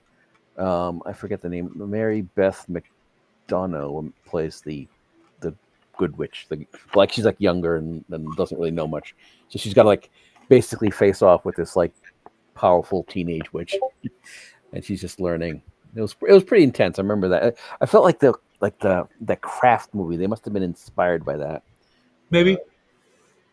I'll bad. admit that Jaws, Alien, not so much Aliens and any of the other Alien movies that came after it, and Event Horizon are a couple other movies that I still, and of course, Fire in the Sky, all some of the scariest movies I've ever seen, all for a little bit different reasons. But for the most part, most of the other ones, just they don't scare me anymore. Yeah. Jaws, I watched it recently, a couple years ago, and I'm like, yeah, this still fucking just still excuse my language, still scares the crap out of me because the idea of being in a boat where they live and they're just doing their thing, right off the bat, you've got the fear of drowning. Oh, and wait, let's make it worse. We're gonna throw some sharks in the mix. Yeah, yeah. I'm just not going on a boat. I'm done. Yeah. I don't want to die that way. There's a whole lot of ways you can go, and I'm going to take that one off the table by not going in the water. Right? Yeah. Then, What else? I would say for our generation, maybe this one that gives us the most nightmares would probably be The Exorcist. At least for a lot of us. Yeah, that was a rough one too. That was A lot of body horror. Take care, nerdy. I will see you Thursday, if not sooner. Yep. And some of the scenes, I guess, were just either too creepy to cut out, or why did they cut it? The backwards walking down the stairs scene, which they did cut out, but I think we watched it like in the when the DVDs came out. The whole sort of like the audio scaringness of that movie, like just whoever like figured out, whoever did the sounds and stuff and the taping and the editing of the taping, just that whole thing, like it was like where they're like listening to the tape backwards and forward, and then like these phone rings, and that big sort of 70s handheld round sort of phone that has like a bell the size of like size of Big Ben inside of it. Bring, and you just like terrifies like the audience, him, everybody. The creepy imagery, the which I didn't even notice till later, like watching it with like the shadows with like the statue. Like there's a scene where they the door open, like there's you're in the room, in Reagan's room, and you're looking at the lit hallway through the door. And as your eyes kind of adjust to the lighting, you see the the silhouette of that creepy statue from Iraq. Mm-hmm. Yeah. Damien was another one. You know, Omen or whatever. It was obviously a take on the bad seed, but yeah, more satanic implications. So thanks, Julia. Because I suppose that could happen, or maybe it will happen, but just not yet. Thank God. Yeah. So it's like the whole. I guess the first one, it's these like Satanists or whatever. The spawn of the Antichrist is born from a jackal. Well, basically a coyote, but like a European one. Mm-hmm. And then they switch that with the baby, with his baby, which they murdered, but they don't like. And I think he knew that there was a switch. Like they said, the baby died, and they switched the baby. They switched the baby with Gregory Peck's character. Like Gregory Peck, he's like the American ambassador. He's in Italy, and he's told the baby died, but then they said, oh, there's this orphan baby. The mother died, and you could have that baby or something like that. But I think only he knew that it really wasn't his. Mm-hmm. Remember when at the end of the Omen, he has all those daggers ready to sacrifice him, and he's going, Daddy, please, Daddy, no. Well, that was so creepy. Then it just fades to black, and you hear gunshots as the police are arriving.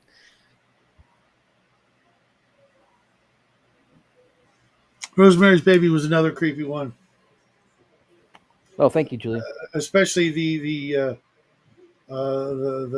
people who helped her get pregnant. That whole that whole concept, because back in the 70s, my parents had people come over, that any one of them seemed like they could be those kind of people, just because they seemed so normal, but also weird at the same time as a kid, looking up at these strangers, like, why are these strangers in our house, having dinner with us or whatever, because we were just used to, family and our friends. And then, these weird people would come over, and then they're probably perfectly normal people because my parents weren't into any weird crap or anything.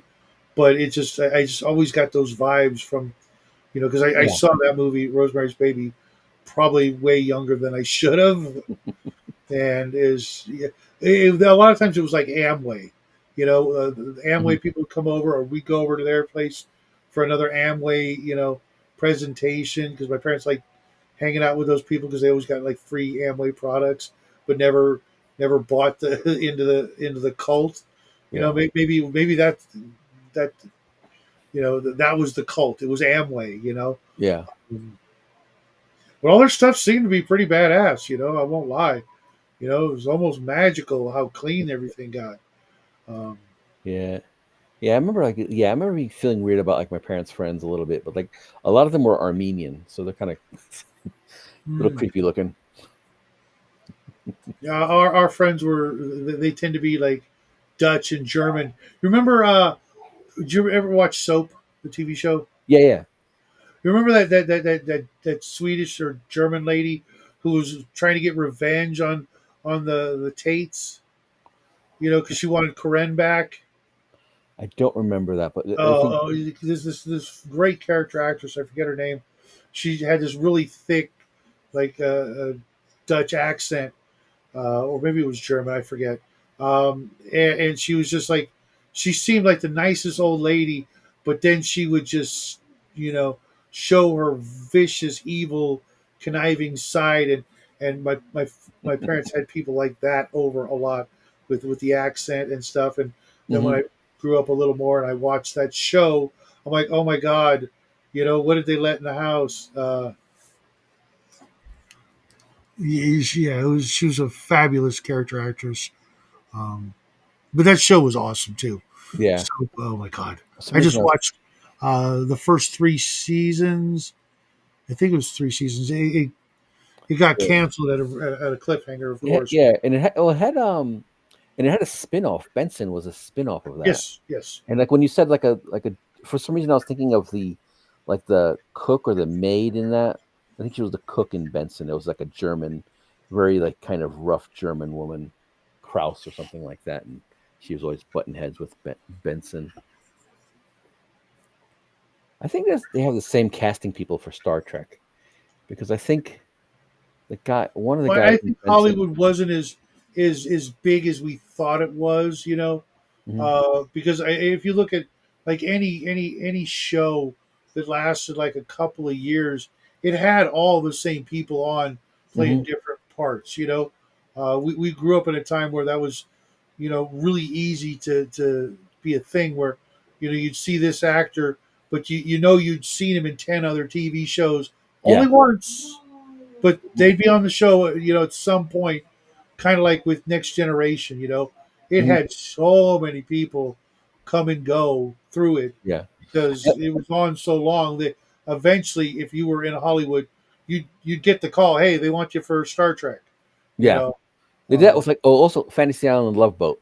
That was another show yes, that yeah, did that. those are Like, yeah. I think I very was good watching examples of the the other same day. thing. The other day I was watching a video with all this different people on Love Boat. Like it's just like it was basically all the people in the '80s. Some of them like had Mhm, careers that lasted, and some people were just mhm. kind of a little And, flashes. it sucks too because I miss a lot of those like bit part actors, character actors that just come in for one show. But I Mhm. seen them in, like I said, 10 different TV shows, Yeah, and then you see them and you're like, oh, I'll never see them in anything again because they passed away, back in 1994 at the age of 106 or something. yeah, It's like, what happened? They that was their career, was just being in like 10 or 20 shows yeah. once. And then like It's like, then you watch you watch a video and it's like, oh yeah, Abe Bagoda, like in Fish, like he was the guy. He was also in like some of the Godfather movies, and it's like, mhm. oh yeah, he's younger than me now. Like I'm older than he was when he played Fish. Like God, people aged like shit then. Like Yeah, like milk back then, right? I mean, you know, uh, it is kind of funny. I think I was thinking about that too the other day. It's like I am older than all my favorite actors ever. In at the height of their career, and they look yeah, older than I do. I mean, yeah, obviously, I don't look that old because of the hair and stuff, but you know, uh, yeah, I don't feel my age at all, at all. yeah. Yeah, I shaved the beard and I feel a little younger, so I might I got to get back in shape though. So Tell me about it. Tell me about it. I'm still sore from moving firewood yeah, Monday. It's almost a week. 2 hours of work. Jacked me up. But mind you, people. When I talk about it, uh, uh, I was in like I could not have worked harder and faster in those 2 hours if I tried. I was like, it was like, because I know if I'd done it like casually, in no hurry whatsoever, it would have taken like 10 hours. Two Mhm. people, 6 hours to do what I did. I did it in 2 hours. I was tripping over things, how you are when you're like rushing and doing something in a hurry. The whole, Yeah. the faster I work, the farther I get behind. Just turbo moving all this firewood. Uh, and Cal says I feel double my age. And Julia says, yeah, German language can sound really harsh sometimes. There are tons of YouTube videos comparing German to other languages, like Krankerwagen. The pronunciation is terrible. Ambulance. And English pronunciation just sounds so soft and pleasant. Yeah, but it's supposedly the hardest language to learn is English because we have so many cultural references. I think that's probably Mhm. because of things like Hollywood and New York City that just make our language so complicated. And every Yeah. word in our language can mean like 8 different things. So there's that. And I know you, Cal. Yeah, You're more active and physically fit than 10 guys we know our age. my wife told me the word "run" has the most meanings in it. Like it's like 100 meanings or something for For the just word run, 100 different meanings. okay. Like you run like I ran, like running. Uh huh. And my nose runs. Hmm. Run could be a river. Run could be genes. Like that runs in our family. Um, things like that. I never thought of it. Wow, that's crazy. But you're not wrong. I mean, there's Yeah. a lot of different uses for that particular word. Wow.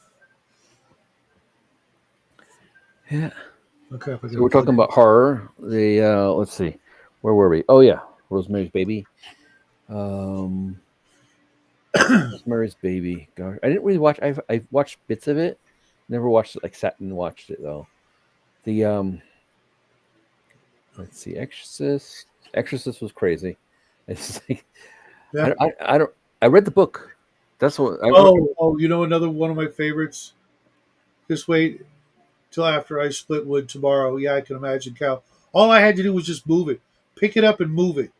But I had a full, I guess the 8x4x4 cord of wood plus probably another half of that because you said it was way more than a full cord of wood. And it goes. I've got it piled up on my house at about 4 feet high, all the way around my back. Like it's just it's way more than 8 feet long. It's like 50 feet long, but just you know, one stack wide, as high as I could stack it to about 4 feet. And I just went out and got some tarps for it today, and I got three 8 by 6 feet tarps, and it wasn't enough to cover it. So, Rick,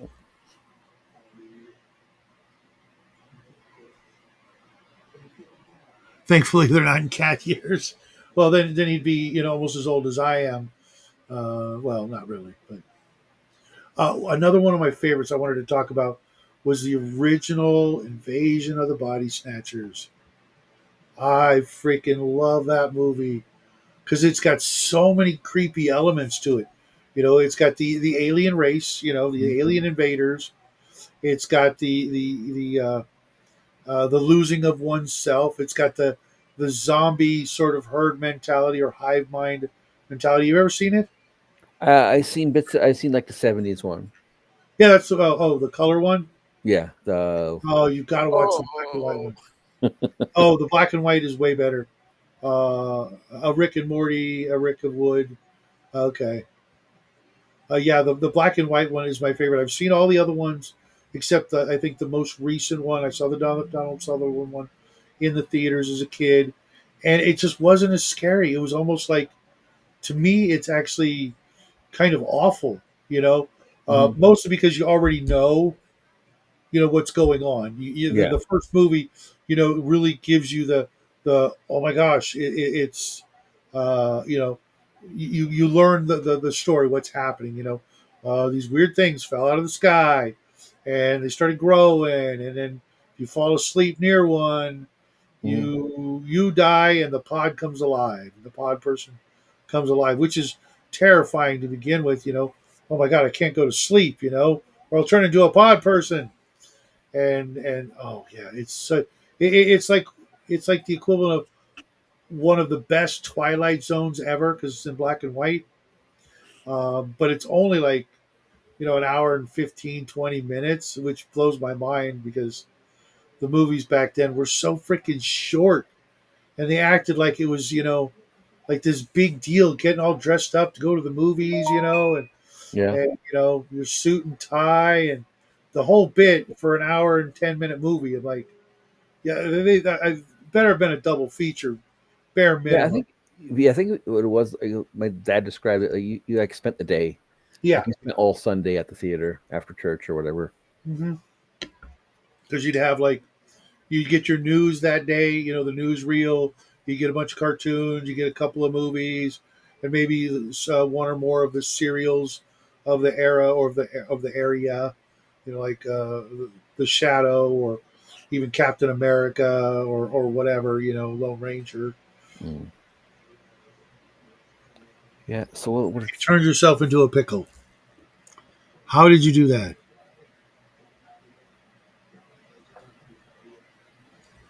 That's a weird thing to say. I turned myself into a pickle.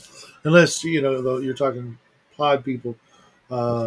Speaking of 50s movies and 70s remakes, the Thing. We were talking about that one. Was it last night? Yeah, or yesterday with Bear. Yeah, and DM James. Yeah. I like. I don't really remember the older one. I do, but it was kind of compared to the Kurt Russell movie.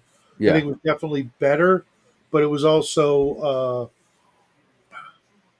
I kind of thought some of the special effects were really, really awful. At the time, yeah. Well, at the time, as a kid, I thought I was like, "Ooh, so much blood," like. Yeah. But some of the claymation or practical, effects, like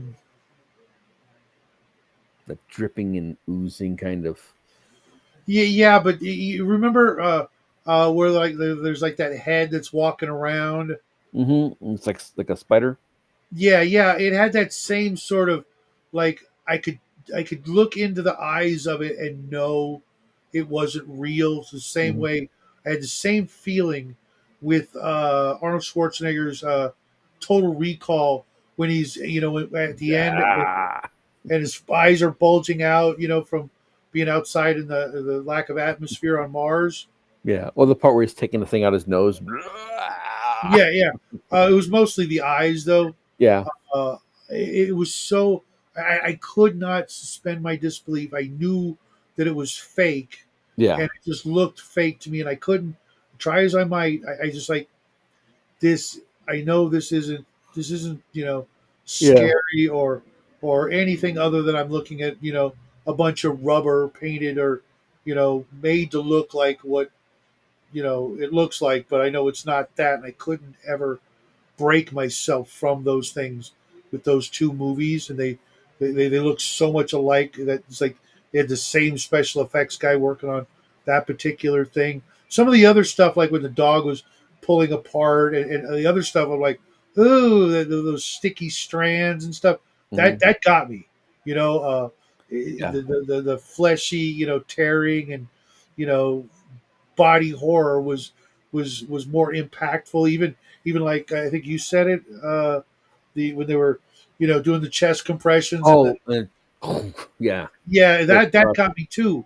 But the eyes, just no. But all that other sticky, gooey, stringy, just gross shit. But the scary part was the tension and that they built up, like that flamethrower. He's got the little little wire. He's just there. Okay, Julia, we'll see when you come back. Just building up tension and tension, and they got those bits of blood, and of course that last one. The other guys are just tied up. They're testing everybody's blood, and so negative. Untie him. Negative. Untie him. There's a couple of guys left there on the bench, and then there's one. They're like, they go to do it, and the blood just jumps out of the way. And there's two guys and then the guy starts changing into whatever monster it was. There's two guys just terrified they're gonna get murdered by this thing, or it was like Quato. Yeah. Julia says, I almost like the special effects in the Evil Dead better than those in Total Recall. I'd have to go back and watch Evil Dead because that's like a movie I've only seen like once or twice. But Total Recall, I had the special edition, and we'd have weekends where my friends would come over and we'd watch like 10 Arnold Schwarzenegger movies in a row. But that one, for some reason, we just that particular group of friends, we never really got into it. I saw them, but they were kind of corny to me, and just like, I don't know. I'll have to go watch those movies again. Hey, you remind me. Bato was kind of creepy too. That was something about that fake, animatronic, practical magic, whatever, practical special effect was a lot more creepy because it was just like, I don't know, something about it that whole. Also, I guess the stickiness of him, when he, it's just like, oh man, it's just. It reminds me of it was that Scary Movie 1 or 2, I forget which one. It's like the spoof. It was like the spoof of horror films from like about 10 years ago, and they had that guy with the red hair. I forget. He's Oh yeah. He had that. Chris Gross, I think. He had that messed up hand. Yeah. Like, grab my hand. No, it's like, give me the other hand. It's like, this is my strong hand. He's so grossed out. He's like eating and stuff with that hand. It's like, yeah. Would you grab his hand if you were falling? those the best part though is the opening with James Woods on the toilet, the flies, and that was so well done. As messed up as it was.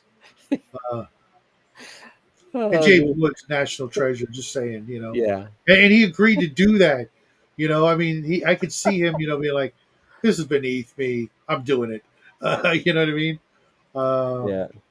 I remember in the second one, they're being chased by skeletons or something, and the black girl just turns around. It's like being chased by Callista Flockhart. What the hell am I running for? She just turns around and beats the crap out of the skeletons. Yeah. She was kind of funny. Or they were doing the the guy was like freezing or something, and she had to like. I can't explain it. Okay. But they were doing like the Titanic scene. Hold on, Jack. But it was something else was going on. Okay. I remember it's been a long time since I saw that one too. What about did any of the vampire movies ever get you? I don't think I ever got scared. I was entertained by them. Like there was a good one with Frank Langella in the 80s. That was pretty cool. And that was the one where he's on the boat and he gets hooked. They catch him when they get him they hook him and then they pull him up out from the hold of the boat and up into the sunlight, and that's how he gets killed. That one was pretty cool. I don't remember that one. Yeah, it's like from the 80s. Frank Langella, like a middle-aged young Frank Langella. Amazing actor. Every time I see him in something new. The only one that really got me was I want to say probably The Lost Boys. Okay. There were some things about it the maggots in the rice and some of those scenes like that. You're eating worms. I'm just thinking of there's I find it really funny. A lot of people don't, but the what we do in the shadows, the movie, not the TV series. Well, I that's the haven't TV seen series either, too. but I've heard a lot Oh, of it is things about it. hilarious. It is, and if you watch it knowing, liking things like the Lost Boys or Anne Rice's movies, I hated them, but it's, yeah. but like as you see all the tropes in it, it's hilarious. Or like or like the one with gosh, who was that? Gary Oldman, where he was Dracula. They kind of do all the different tropes, and they're just like a bunch of vampires living together in an old house in New Zealand. And they're catching, they're telling like they're like showing like their abilities. Like it only really works on food that kind of looks like worms. Okay, I can see that. It was hilarious. I gotta find I gotta find a physical copy of it because I want to. It's not anywhere anymore. I can't find it about buying it, but I'd rather have a physical copy. And like none, like other than I can't say none. Alien and Fire in the Sky are the only Alien movies I've ever seen. I'll have to go and see Communion Hmm. with I want to say Christopher Walken was in that one. I have not seen that one, but Alien was scary for a different reason. Hmm. But Fire in the Sky, oh my god, that needle scene, Hmm. that whole last 15 minutes, that I mean, the movie is like just slow burn, just of the slowest of the slow burns. Yeah, Just normal but the crowd. payoff was. I think that's what's been lost. Is like they don't take their time as much as they used to. No, and all that slow build up for that the scene aboard the ship where DB Sweeney's being dragged around like a piece of meat and treated like just horrific. Even the that whole that skin they wrapped over him. Remember that scene? Vaguely, it's been a while since I watched it. Oh God, dude, that last 15 minutes where he's on the ship and they throw him on the table and they put that fleshy skin over his whole body and it sort of like vacuum seals him to the freaking table so he can't move. And then Mm. they take the scalpel and cut open, so one eye can be showing and the fear.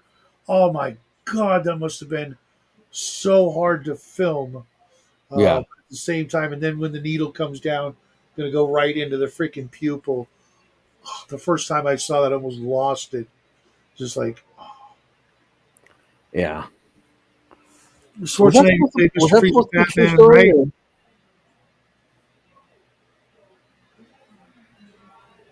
Now, was that claimed to be a true story? Like somebody with Yeah, somebody? yeah. Travis Walton. I see. I remembered as a kid growing up on the actual radio and TV in like 1972 or whatever. I was starting to read and learn about aliens and UFOs and all kinds of other cool stuff. Yeah, That's whatever. Or at least I thought it was cool as a kid.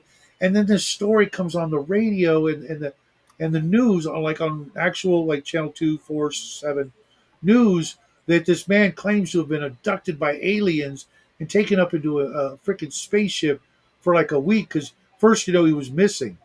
yeah, He literally went missing, and nobody could find him, and they thought his friends had killed him, and they did the full thing, investigated them, and looking for him, and interrogating them, lie detector tests, the whole thing, and then like a week later, he appears out of nowhere, all dehydrated and all kinds of other stuff. If it was a hoax, it was one of the greatest hoaxes of all time. yeah, Where he'd lost weight and been starved, and he would have to have literally just suffered a lot to pull this hoax off, which I'm pretty sure was possible. I don't know. I mean, I don't believe in aliens, so I don't know how I can, you know, mesh the two beliefs.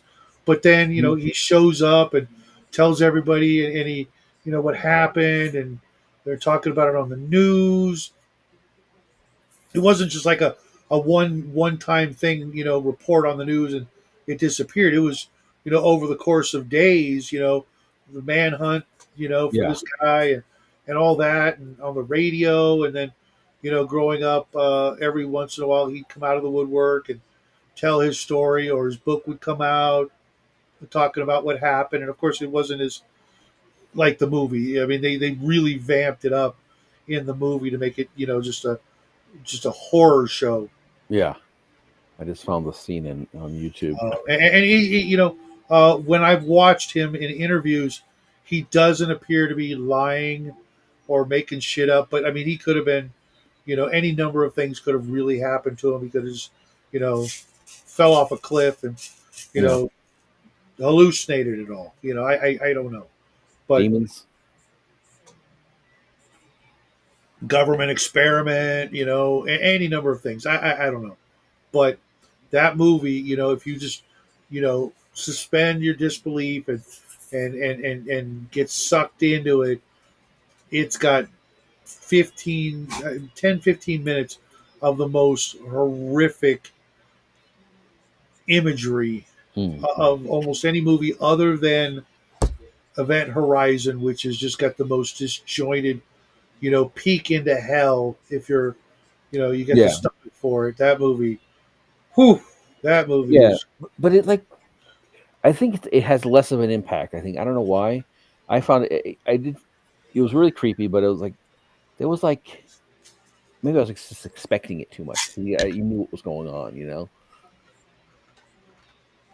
There was one good movie, and I wouldn't say necessarily it was horror. It was like that movie.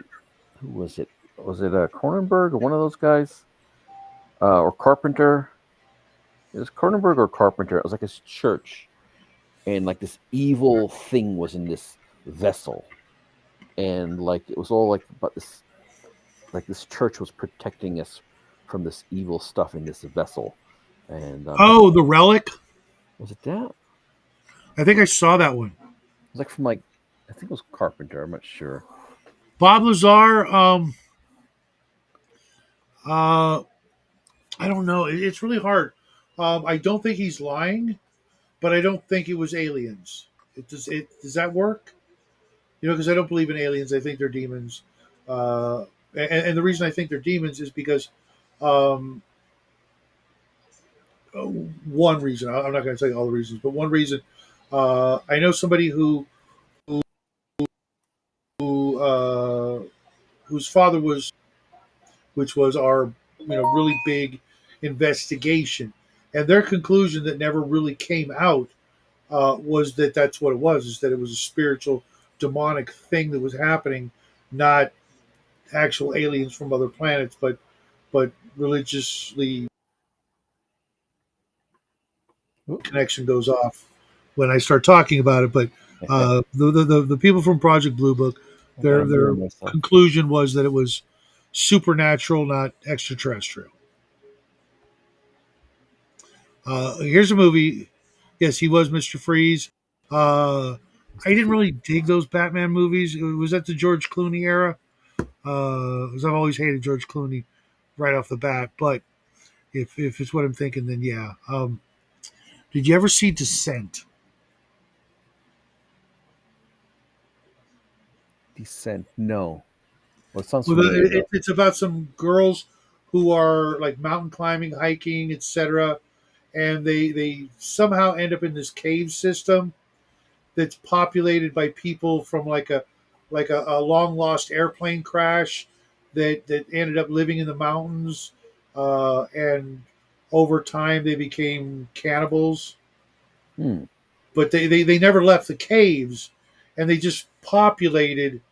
I know it doesn't make any sense how they could live in these caves and just make a whole like army of their descendants that lived in the caves and ate people, basically their own people, you know, and it evolved into these like really really animalistic sort of crawling, climbing, creeping, blind more or less creatures that lived in these. It was movie is pretty scary. It is. It's like a horror version of the Time Machine with the Murlocs and the Eloi. Yes, it's. I'm trying to. It's almost like a zombie movie, except that they're not undead or dead. They're just people that have devolved to the most base nature of humanity without a language, just mindless, existence with only one purpose, and that's to eat each other. Uh, and the girls become, you Yeah, know, it's a messed up movie. I don't know if I could watch it again.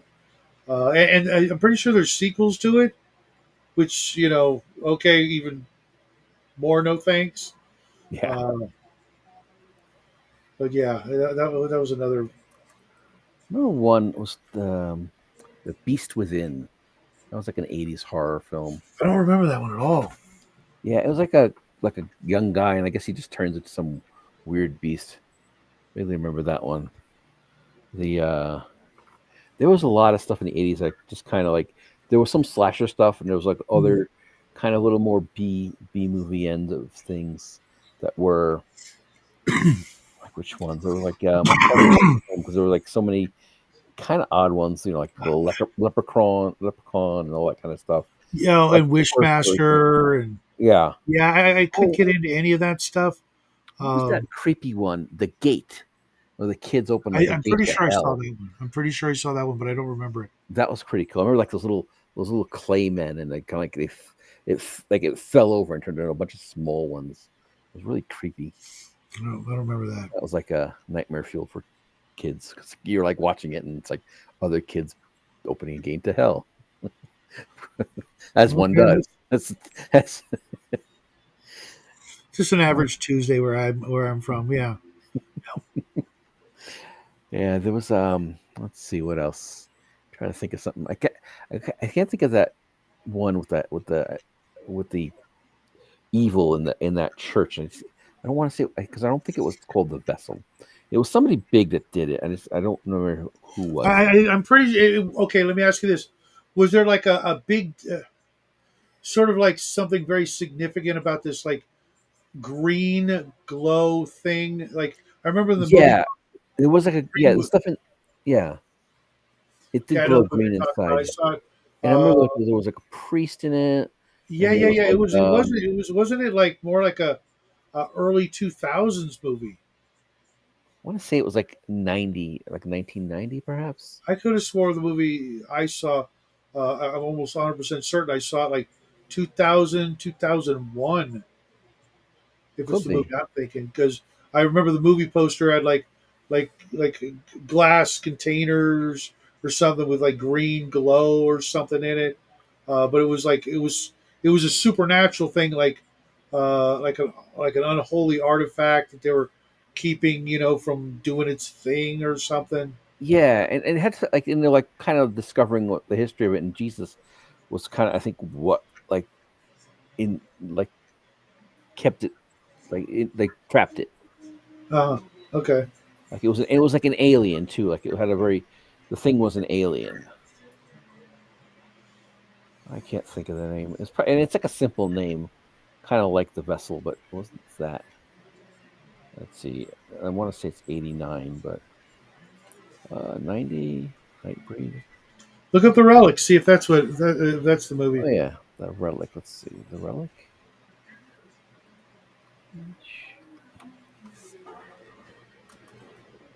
1997. That's not it, but let's see. Yeah, Miller. There is one from 1997, which would be about the time you're saying. There is this one, which does not have a date on it. There's one from 2020, Relic Hunter. Last Relic, The Relic, 2019. No, these are not them. And I feel like the name is different. I just can't think of it. Maybe I'm thinking of the wrong director. It was a horror, like a big horror director that did it, but it'll come up. It'll come, come later. The yeah, I mean, that was really cool and kind of creepy. That whole sort of like it kind of mixed sort of this what do you call that, existential dread with sort of like the religious like Yeah, the problem is that I,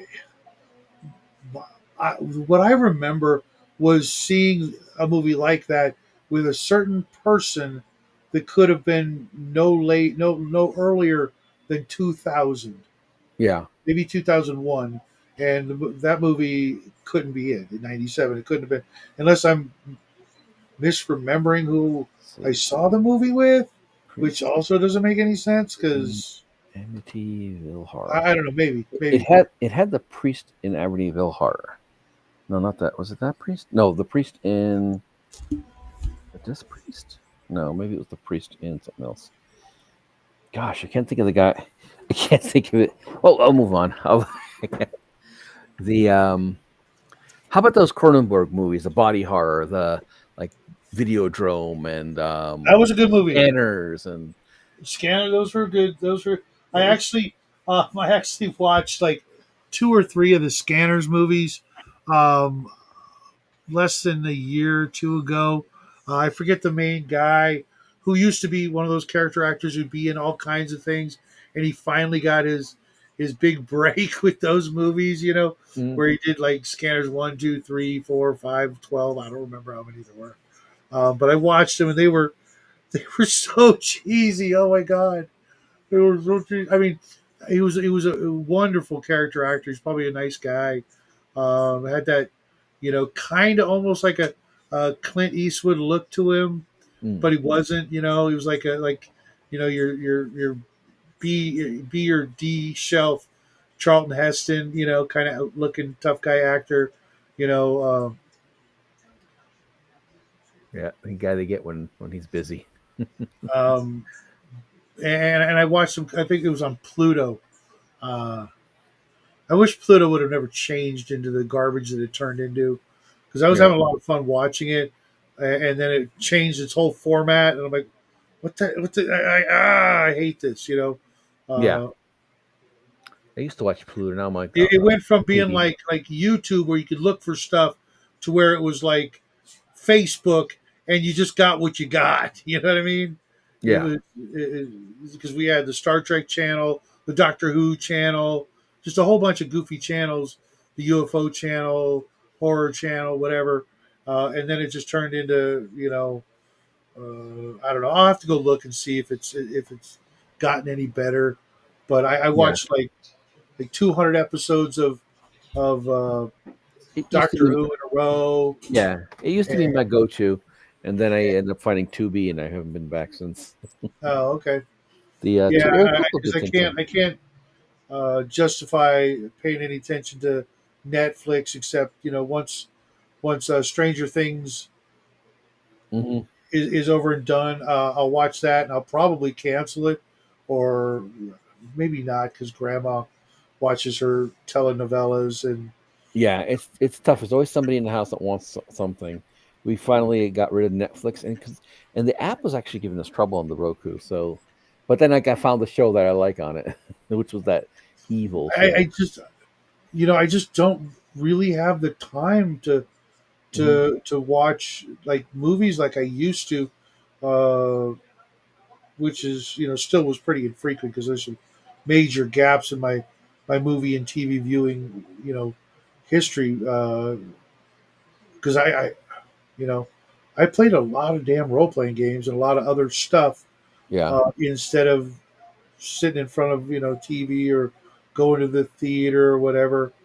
Uh, and now it's even more so. I mean, I watch a lot of YouTube, but it's all like I want to say like 60 to 70% educational yeah, versus Yeah, there's a lot. mindless, sitcoms and Mhm. I made for TV movies I and just stuff. can't find anything I want to watch anymore. Like I have a pretty good memory for movies, so like I can't like it's hard for me to rewatch something. Yeah, yeah, same Um, here. Like I so watched something recently, and I'm like, yeah, I'll probably never watch it again. yeah, I bought Cull, and I'm like, okay, that was good. It was a lot of fun, hmm but I don't know that I'll ever watch it again. yeah. I'm glad I saw it. I'm glad I own it. But will I ever watch it again? Probably not. Um, but at the same point time though, I bought season 1 and 2. I think maybe it was just one of Star Trek: The Original Series. hmm I think I have that on DVD somewhere. I just got it, and I'm like, I got it like 3 months ago. I haven't watched it yet. Yeah, we Like it was a steal. I got season 1. That's right. I got season 1 and this communicator.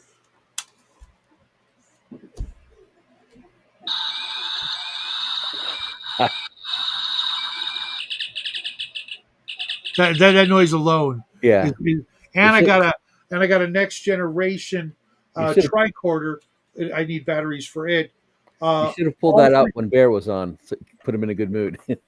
Yeah, I got all 3 items, and mind you, uh, season 1 was slightly used, except it was so not really used that even the book that came with it was still sealed in its original shrink wrap. Yeah. For $23, including shipping. Oh, cool. We ended up That's like a steal. yeah.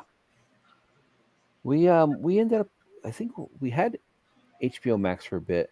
We watched what we wanted on it, and then like it got boring. So then we couldn't find anything. Like there was like a lot of the stuff was like on Hulu, and so we got rid of it. And so my wife wanted to find something to get, and I'm like, so we ended up getting Paramount because it has all the Star Trek stuff. Uh-huh. So we can watch like Next Generation or I was watching the what do you call that? The tweet, what's this Quarks and all that guy Deep Space Nine. Hmm. And I've been watching the what do you call that? Picard. I kind of got put off Picard by watching too many videos about like how terrible Picard is. So my wife I, ended I, up I when I saw they had what was it, Stacey Abrams on, yeah.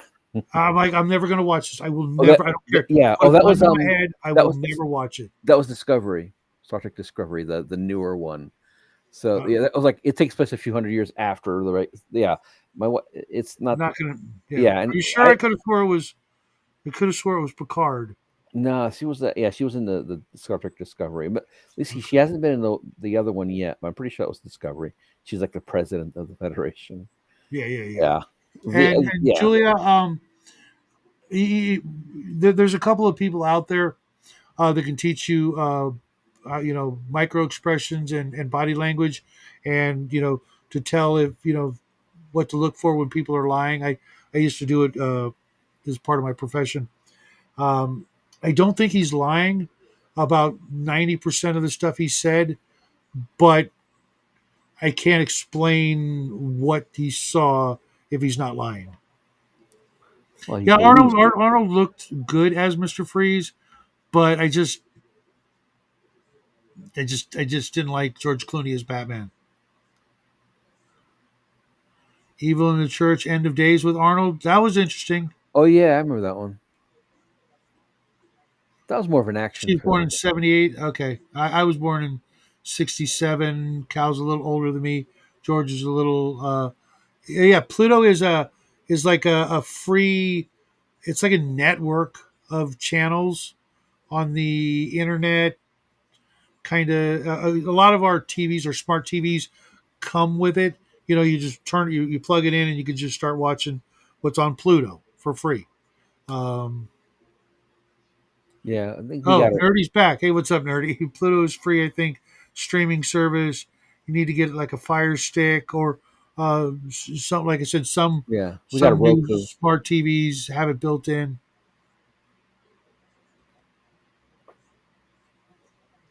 Yeah, I wish I just, I'm just going back watching old movies, and the Mhm. more I think about it, the more I want to watch like really really old movies, like before my time. The same thing with books. Most of the books I read are from way before I was born. Uh, Yeah. I've been really picky. What I can absolutely recommend is the film adaptation of some Asimov books. The series Foundation. I'm pretty sure I read the first Foundation book. I'd want to read the books before, and then I'd probably be mad because they didn't adhere. I really hate that Mhm. when someone makes a movie and they don't adhere to the source material, whether it's a comic book, a move, a novel or something like that. And you know, I find it hard to believe that one man can tell a story, but then all of Hollywood can't reproduce it exactly as that one man wrote Yeah, it or at least or in the woman. spirit of it. You know, Bear was saying, "Oh, the media's don't just don't it doesn't work. You can't do it. Blah blah blah." So one man is better than all of Hollywood just by writing a book, and he can do something they could never do. I can't. Even if it doesn't translate well, you know, I'd rather see that than something that veers off from the script without knowing why. At the very least. Oh, we couldn't do it. Yeah, back in the old days, they couldn't, make these grand, you know, sceneries and backgrounds and things like that. But yet, we got the Ten Commandments and Ben Hur, back in the day. And when was the last time you saw a movie like that that did that, monumental an effort to make the world come alive? The Colosseum or all the different pieces of scenery, and now they'll just green screen it and just half-ass it. I want to see those big giant freaking, where they got a freaking uh, block off an entire city block to film a scene. You can't travel through this part of LA because they're filming a movie. I used to see that crap happen all the time. Now, not so much. Yeah, the I think they have it on Apple TV. The Foundation. It looks pretty interesting. I guess since I don't really care much for Asimov as a person, I'm like, yeah, I don't care if they diverge from it. I like the books; they were all right. They weren't that great. Um, I'm not sure I've heard of the Ring of Fire, nerdy. Send me a link. I'll take a look. Yeah, I mean, if you loved something enough, so much that you want to make a movie of it, and you mhm, have the power to get all the people together and the money together, and then you go and pull a Bram Stoker's Dracula mhm. and just you know just rape Bram Stoker's thoughts and ideas and just bastardize them, with things that never happened and never were never imagined by Bram Stoker back in the day when he wrote that and turned it into something completely different, but yet freaking plaster his name above it, Yeah, going, yeah, this is what he wanted. This I is think what he would have done. I feel like No, you just yeah, ripped us all off the price of admission and 2 hours of our life to show something that would have probably done just as well on your own merits, calling it My Dracula by so and so. You yeah. know what I mean? Danny Well, DeVito's Dracula. Okay, I'll go see that. I, Right? we're all seeing that. Right? Okay, Danny, you and me will work on it together, right? Uh, you supply the money and everything, and I'll just critique it and help you out a little here and there. Be a creative consultant, and you can take all the credit and 90% of the cash, and we'll both be freaking happier than pigs in slop. Um, right? I mean, Yeah, would you go? I mean, yeah, yeah. whoever the guy was who wrote the screenplay, if they used his name, everybody would have still gone and seen it. It's Yeah. freaking Dracula, Well, right? what's going on now with all those like the where they take an IP and they just piss all over it with like the Lord of the Rings one on Amazon, the Wheel of Time, which is like Public domain, right? Is that what it is? No, it's not public domain. They got they got the rights from whoever had the rights, who got the rights from the author and his wife, as well his wife's estate. I forget how it went, but eventually got to Amazon for the Wheel of Time, and this is what it is. It's a skin suit. It's like I made my gay soap opera. Sorry, gay people are great, but this is like this weird, like you can write your gay soap opera, which is great. Don't make it a skin suit from another IP. Just make Joe's gay soap opera, and that's it. And then see if that works. In like 6 months' time, it's going to be Joe's gay soap opera is going to be a thing, and they won't give you any credit. Yeah, it's like, but like they have their story that they want to make, and then they shoehorn it into the Wheel of Time, basically it's like the guy in the Rain in the Wings of what is it, the Fire in the Sky movie. They just take that plastic over him, that skin over it, and they have their gay soap opera, and they have the skin of Wheel of Time and put it on there. Like, it's just. Have you read the books or no? No, I haven't read those. It's a big series, and it's not for everybody. But if you're one of those people who love it, it's like, hey, I'm Mr. Mr. What is it? Amazon? I'm Jeff Bezos. I'm like, yeah, we're buying that IP because so many people love that book. Okay, great, go with it. What are you gonna do? We're gonna make everybody who loves it hate it. So why did you buy that IP? Because I want to educate you about my gay soap opera. It's just, I think all it was just like to get people in. It's not even just that. There's so many decisions that are just horrible in that. It's just like, okay, one of my favorite characters is Perrin. He's kind of like this strong silent type. And no, we have the Drizzt series here, Julia.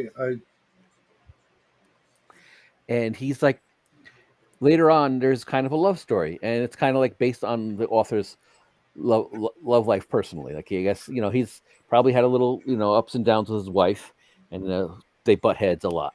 So by book 3 of the series, he meets this girl, and it's a great story. Like, he's this kind of local blacksmith's apprentice from like the middle of nowhere. He meets this girl. She's kind of a renegade princess. She left her family to find adventure, but she's actually a princess, and he's this comfrey bumpkin blacksmith apprentice, and they're always button heads. But he's big and strong and very masculine, and it's great. And the first thing they do with that character, I think the first episode, is that he's already married, and he accidentally kills his wife. That's how you open it. Then there's another character. His name's Tom Merlin. He is basically Merlin or Gandalf. He's kind of like an aspect of Gandalf in this character.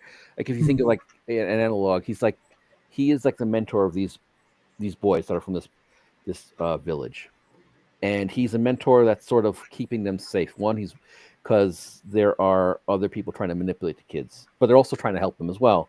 Like, there's these women sorceresses called Aes Sedai. And they found this one woman. She found them. She's one of them, and they're going to bring the kids to the White Tower to keep them safe, supposedly. But of course, there are many dangers amongst that, because they're not. The setting is very interesting, because it's like there's the men that can do magic. They call it channeling. They go insane. One of these boys will end up being a channeler. So they also meet this what's called like a gleeman, like a bard, basically, and he's like their mentor, and he's also keeping an eye on the other kind of mentor character, which is the female Moiraine.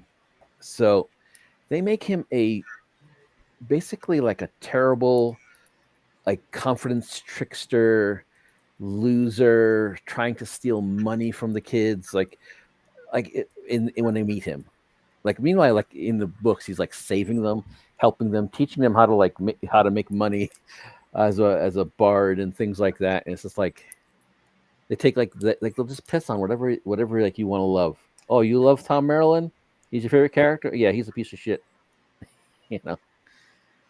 I'm sorry. Well, because that's all evil can do is bastardize and corrupt and tear down and destroy.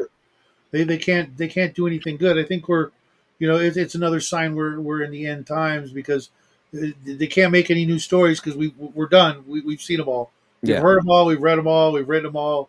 Now all we get is people deconstructing and destroying and ruining things, for us. Nerdy says a small coal mining town from West Virginia finds itself transported back to 1632 Germany, right smack in the dab in the middle of the 30 Years' War.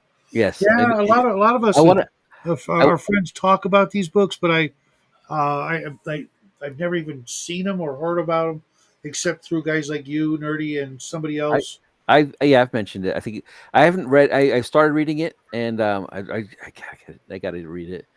It's like it's really interesting, that book. And if I saw like, oh, they're going to adapt it for Amazon, I'm not watching it.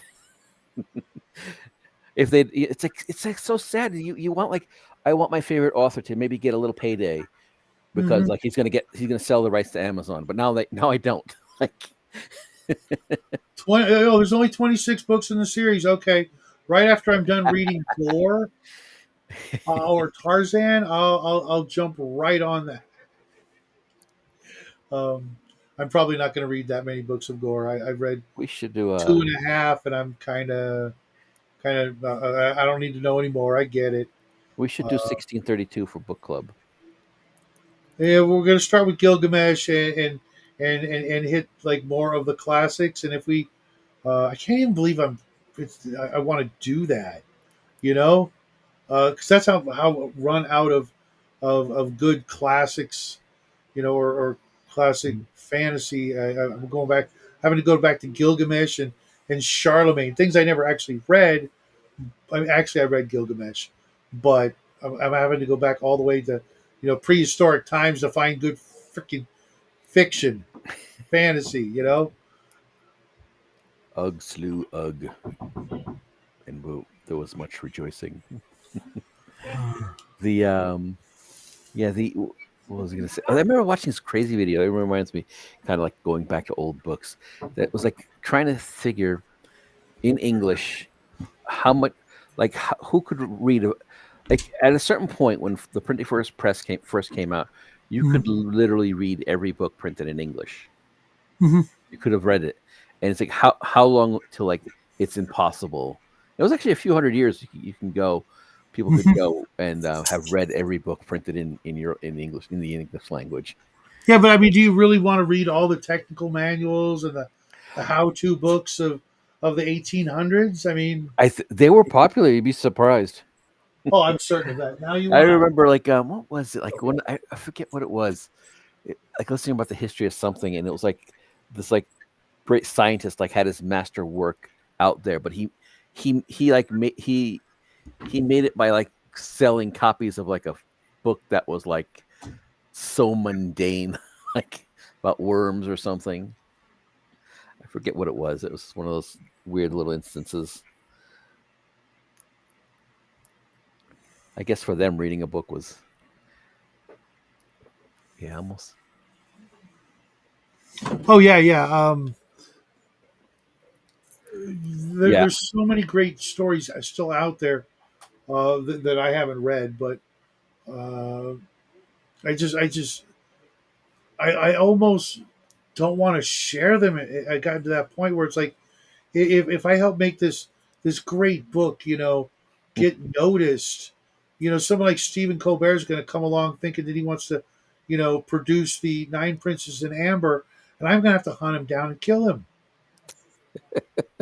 I'm not going to do that because I'm too old and lazy.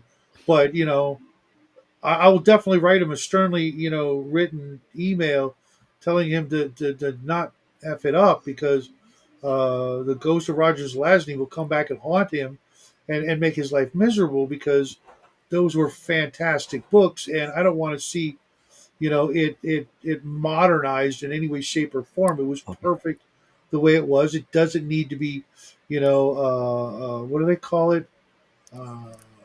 Not Updated for the modernized. modern reader. Yeah, yeah. When they change, the morals, or apply modern uh, morals and values to something Yeah, old, and try to, and you know, they're doing it to Tolkien. Like to say, and like the Tolkien Society is like, yeah, that's right. I no, they're only doing that because it's getting notice and recognition and traffic, as it were. I want these things to be, obscure, and only certain people know about them now. Because the more people know about it, the more they ruin it. You yeah, know, there are a bunch of stories that I'll never mention on camera. Never. No, other people will. I'm not going to do it because I'm not going to be responsible for turning it into something crappy, or the latest greatest new thing, even though it should have been that in its time, and it wasn't for whatever reason. And even if it was the greatest thing I've ever read, or what have you, I don't want to. I don't want to watch it just be made gay and lame. You put, know, put a chick in it. make it gay and lame. No, don't do that. Just, Yeah, just make it what it was to the best of your ability. Don't deviate from any lines, any details. Do a true, honest, loving rendition of the thing that you loved, and honor it, yeah, and you'll make a freaking bank. yeah, There's so many people out there, and that's why I like Razorfish, and others that keep going back to the pulps, and the old stories like that, because they're fantastic the way they were, and we don't get enough of that anymore. We get yeah, crap.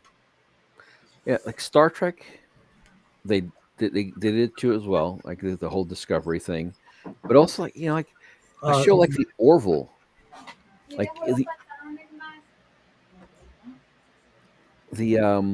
like the Orville is actually its successor to Star Trek. It's like it's mhm. taking its torch over. Like it's funny. It's like it's kind of supposed to be very lighthearted, less serious than Star Trek. I remember Uh, seeing a little bit about it. That's um, Seth MacFarlane, right? yeah, and and they had what's his name in as well for when he was Come on, still let's alive. add He died while I guess at the second season. Norm Macdonald was in it. Oh, They have really? yeah, he was in it as like a slime creature. It's pretty. Some stuff like oh okay whatever they got to do that, but the rest of Yes, Julia. great. I've probably read over 10,000 books, not including comic books, magazines, and things like that, and game books, novels, and things like that. Easily 10,000. You want to come say hi to everybody? You're done. Come up here. I order you to come over here now. Come Chewy. Chewy, George wants to say hi. Come on. I don't think I've ever seen Chewy. This guy right here. Oh, Need a cutie. well, of course. He's the best. The best dog I've ever owned. Smartest dog I've ever owned. And he wants to go outside. You want to go out there? Is that what you want? Mine is Yes, he sleeping. wants. He is really smart. Really smart. He just told me he wants to go outside. Yeah, Uh, yeah, he'll tell me he wants to They're go amazing. inside. And sometimes it's hard for us to catch what they're doing, and they realize they're actually really doing something smart. Like my dog, she like she can actually point because she does that pointer thing, but they don't get it. But like if she wants something, she looks at it, and she doesn't, and she just moves her eyes to it. Like it's just like I want that. She doesn't look at it like I want that. She's just like I want that. I want that. I want. Like it's so He keeps coming back and forth through this door. People over there are doing things, and and he doesn't want to be alone, but he also doesn't want to be ignored when he's not alone. So he thinks he can get attention over there. People will pay attention to him, but no. And then he'll end up okay, Dad, I'll hang out with you because you always at least acknowledge my existence.